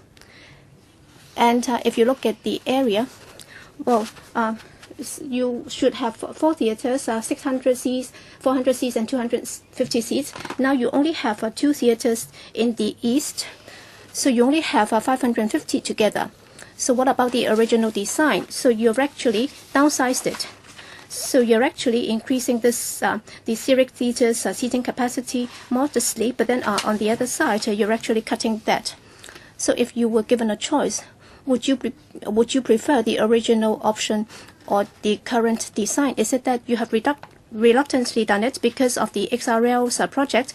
They have taken up your land, and as a result of that, rather than waiting for an indefinite period of time, you try to build on this. So is it because the XRL project has not been able to hand over the site to you? So have they given you any timetable as to when they'll hand back the site to you?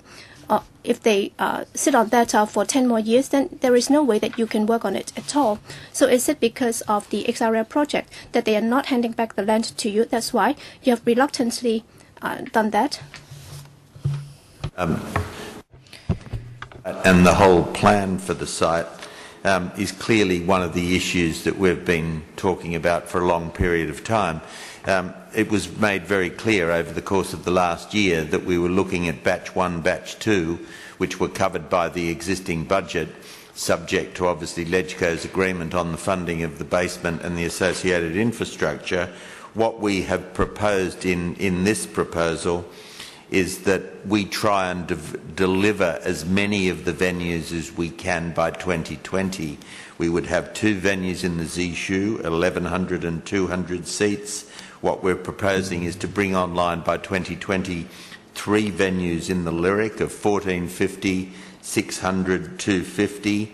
We would have the venue of free space in the park between 450, 900 seats, the 10,000 seat outdoor venue in the park, the M+ Museum and the Arts Pavilion, which would all be completed and operational by 2020. The issue of what happens with the remaining venues in Batch 2 and Batch 3 is clearly something that will be an ongoing issue of discussion with the government, with the LegCo subcommittee as we go forward. But what we're trying to do is to give as many venues as possible to the arts community and the people of Hong Kong as we can within the available budget and the planning constraints. Clearly the delays on the XRL have had some impact on the delivery of the site, but more importantly on the issue of the integrated basement. And until the basement is done, you can't build things above the basement. Okay. Are we having fewer seats? Yes, if I may. In fact, an increase rather than a decrease. All right, Emily Lau. Mr. Chairman. Well, for WKCD and XRL, I'm afraid it has given us a lot of problems, just like what Ms. Helena Wong has said. I just don't know what we're going to do. There has been a lot of excavation. Are we going to fill it in again? And we don't even have the collocation of immigration facilities. Costs overrun and things are not what we have foreseen, etc., etc. Now, for the performing companies, I know you have said that they like it, but others have said that they are angry because you haven't consulted their views. Some of them would like to have their own bases so that they can have rehearsals and performances. Now, you're going to have more facilities. Have you talked to them? And is it acceptable to them? And then for the Artist Square, it seems that it is very sort of, the design is causing me dizzy with a lot of figures of 8 like patterns. And then for the ticketing, you have promised us 2020. I think you know that we need to reform the LCSD and reform the ticketing system. It must be very brave for you to try to reform the LCSD. Mr. Lin. Mr. Chairman, we have done extensive consultation with all of the arts companies in the dance, theatre and associated sectors. We as of yet had no dissent from the proposal that we're putting on the table for the extension of the Lyric from the 1 theatre model to the 3 theatre model. Those conversations are continuing. We have offered the theatre, dance and related performing communities the opportunity to be involved in the design of the building as it progresses over the coming months. Okay. What about others? What about the Artist Square? The Artist Square, you see that it is sort of causing you to have dizziness. There's a lot of things about this project that make us feel dizzy, but I guess probably one of them is the issue around how we're going to get the decisions through the LegCo for the funding of the important infrastructure and integrated basement works. The Artist Square seems to us the best way of being able to provide as much of this project in the shortest possible time, putting aside the complications of the basement and of the XRL project. And clearly from our point of view, that's why we're pursuing the idea of the 3 theatre model in regard to Artist Square, and then some of the commercial activity around 2 big venues, M+ and the Lyric Theatre Complex. I guess because Mr. Lynch is leaving us, that's why you're a bit more forthcoming with your views. Many things make us dizzy. It's more than dizzy. I think we're furious. What about the ticketing arrangements? Well, no, we don't have any theatres yet. I think ticketing comes after you've built the venues. So we're looking at... Well, I guess it takes quite a long time to sort out LCSD, isn't it? It's not our responsibility to sort out LCSD. So you will have a different ticketing arrangement from other LCSD venues? We haven't resolved that issue yet. So, Mr. Chairman, you can see that we have got a department. The LCSD's practice is not good, whether in the management of parks or in the management of such venues. So those models cannot be transplanted here. So we must make sure that we are monitoring the WKCD. We hope that there will be good practices. Deputy Chair, Mr. Chairman, time and again I have said that I really hope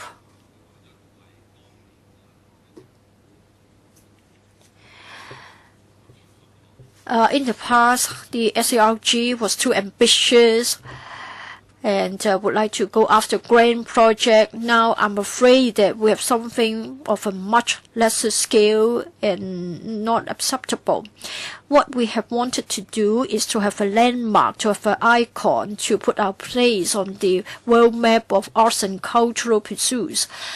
I think the WKCD will have a very significant impact on our cultural life. So we cannot allow for any failures in this project.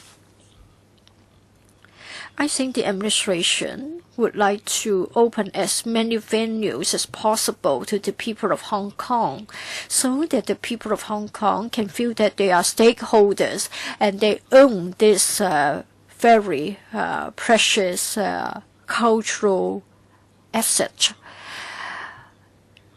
And then the administration probably hopes that by having such an approach, we can forget the original blunder, the original mistake, and we can grant further funding. I think it is quite smart on the part of the government to do so. Now, for the Lyric Theatre, it will now become the Lyric Theatre Complex.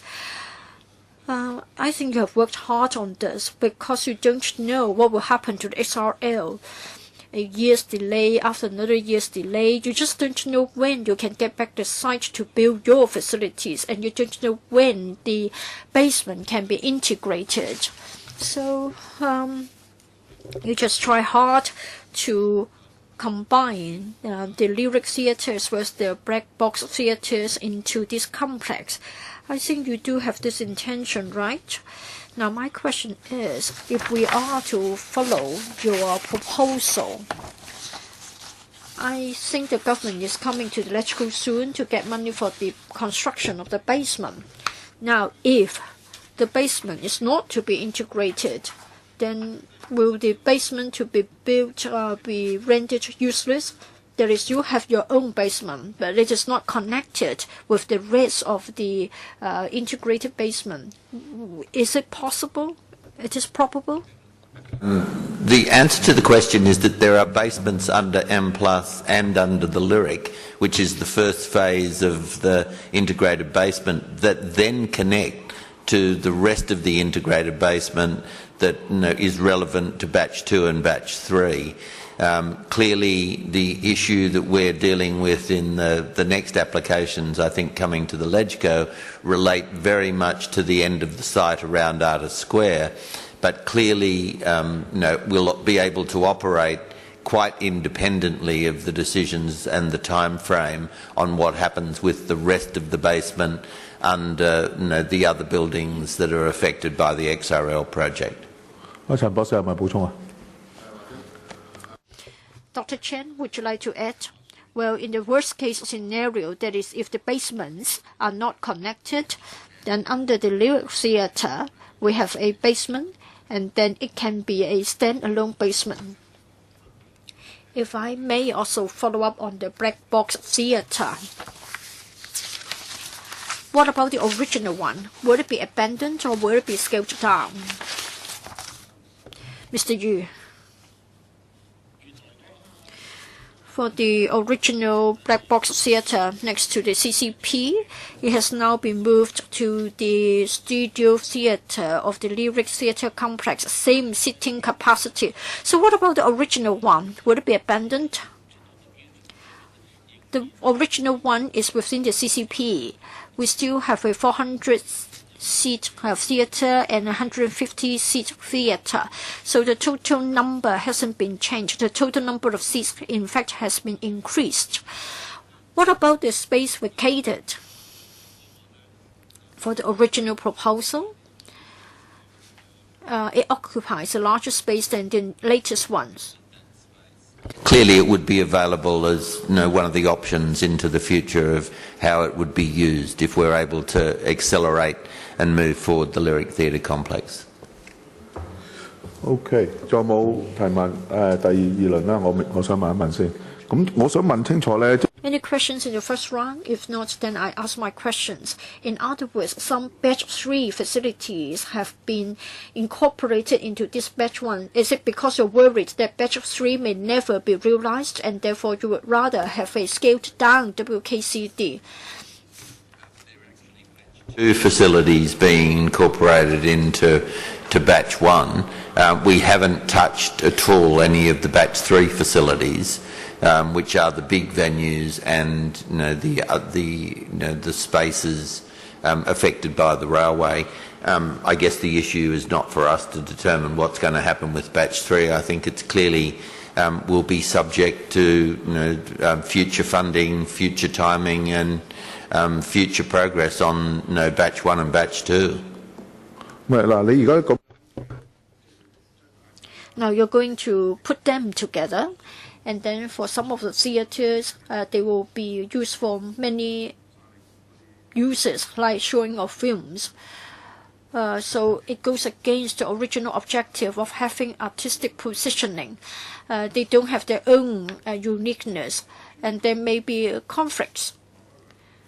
It is no longer a dedicated venue for a particular types of performance.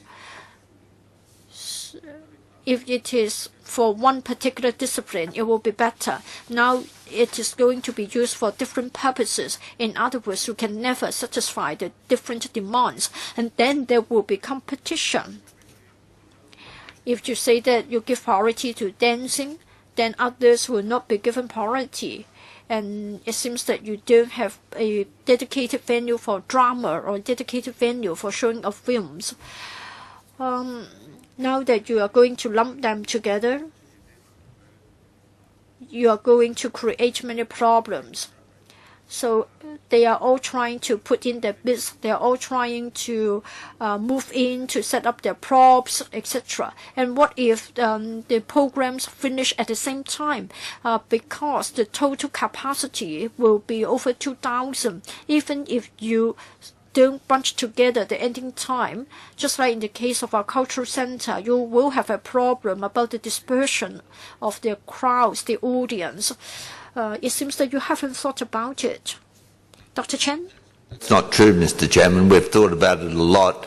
There are thousands of theatre complexes in China, England, America, where you share theatres. It's a much more efficient use of space, of resources.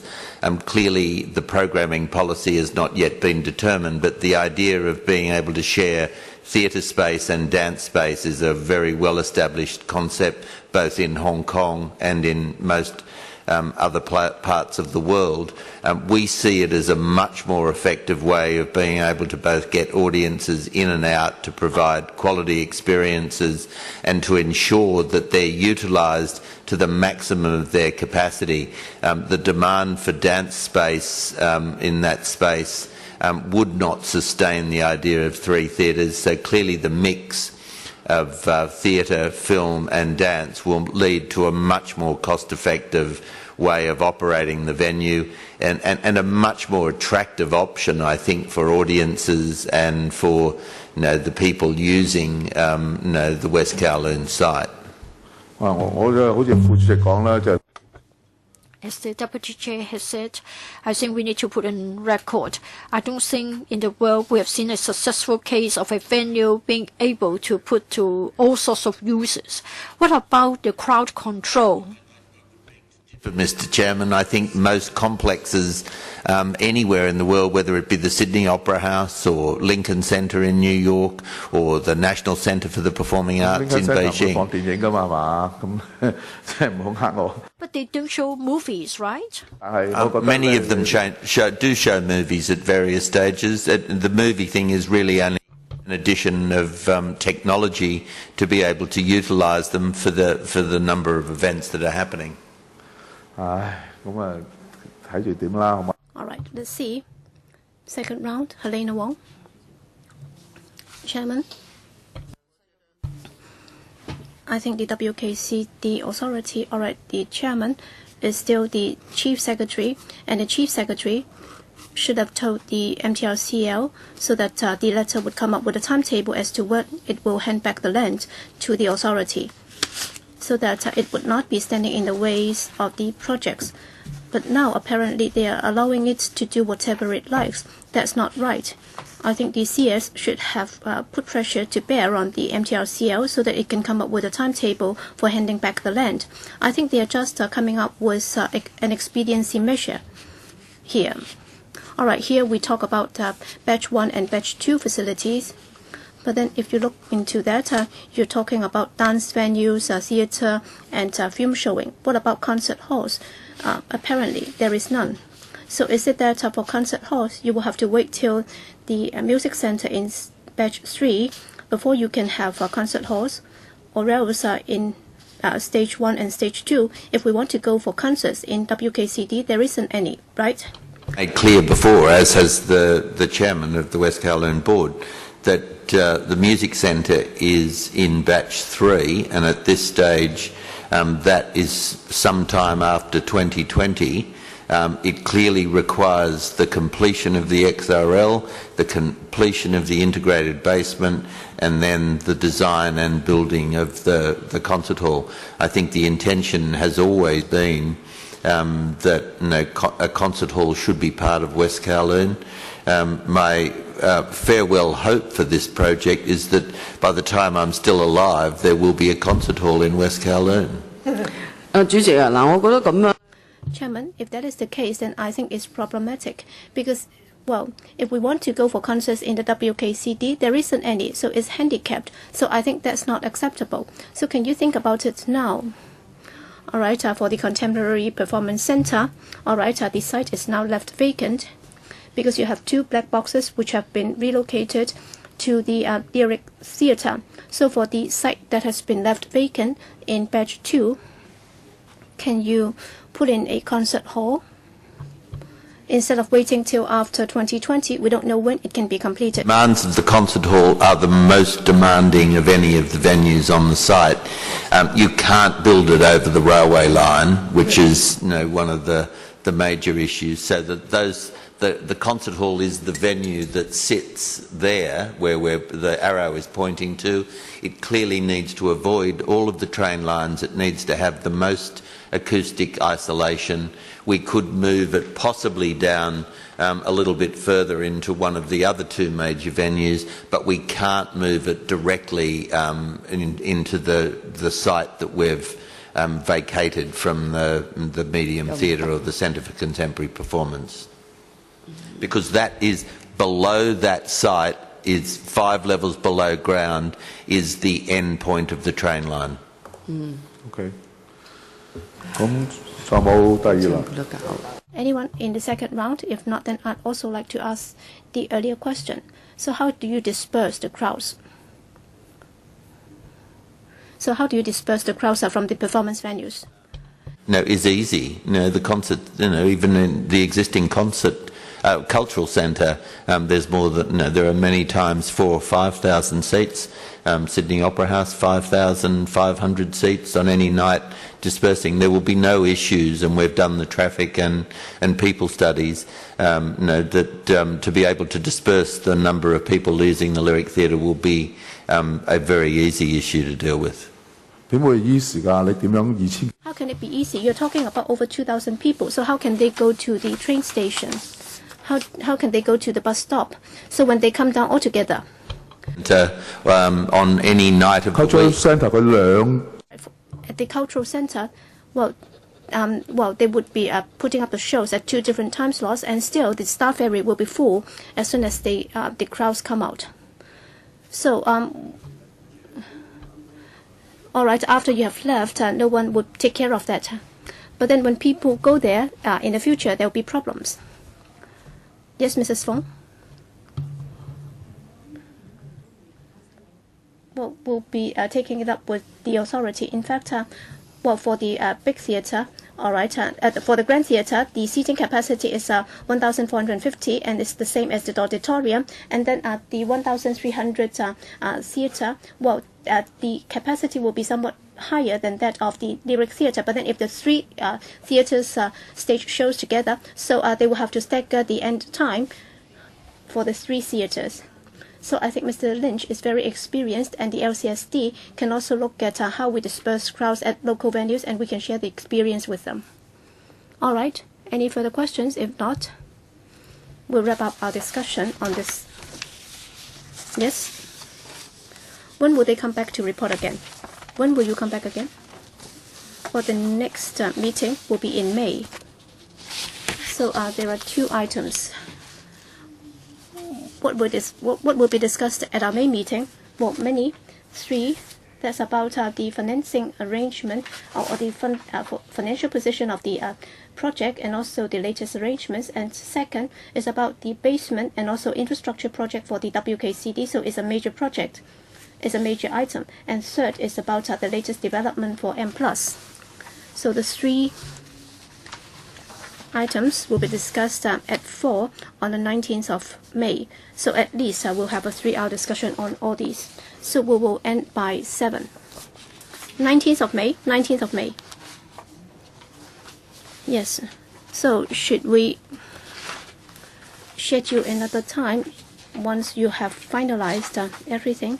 And if you're able to respond to some of the points made by members just now, either you get back in writing, or we can schedule another meeting, okay? Well, before we adjourn, I'd also like to report to members that in May we're going to have a discussion on relocating the fire station in Tsim Sha Tsui, the support facilities for the development of the West Kowloon Cultural District. As the administration would need more time to deal with the technical issues, they would not be able to brief members on this item in May. The administration will confirm when it will be able to come back on this. In other words, next time we will only be discussing the 3 items that I just read out. All right, if there are no further questions, then thank you again, Mr. Lynch, and everybody. Meeting is adjourned.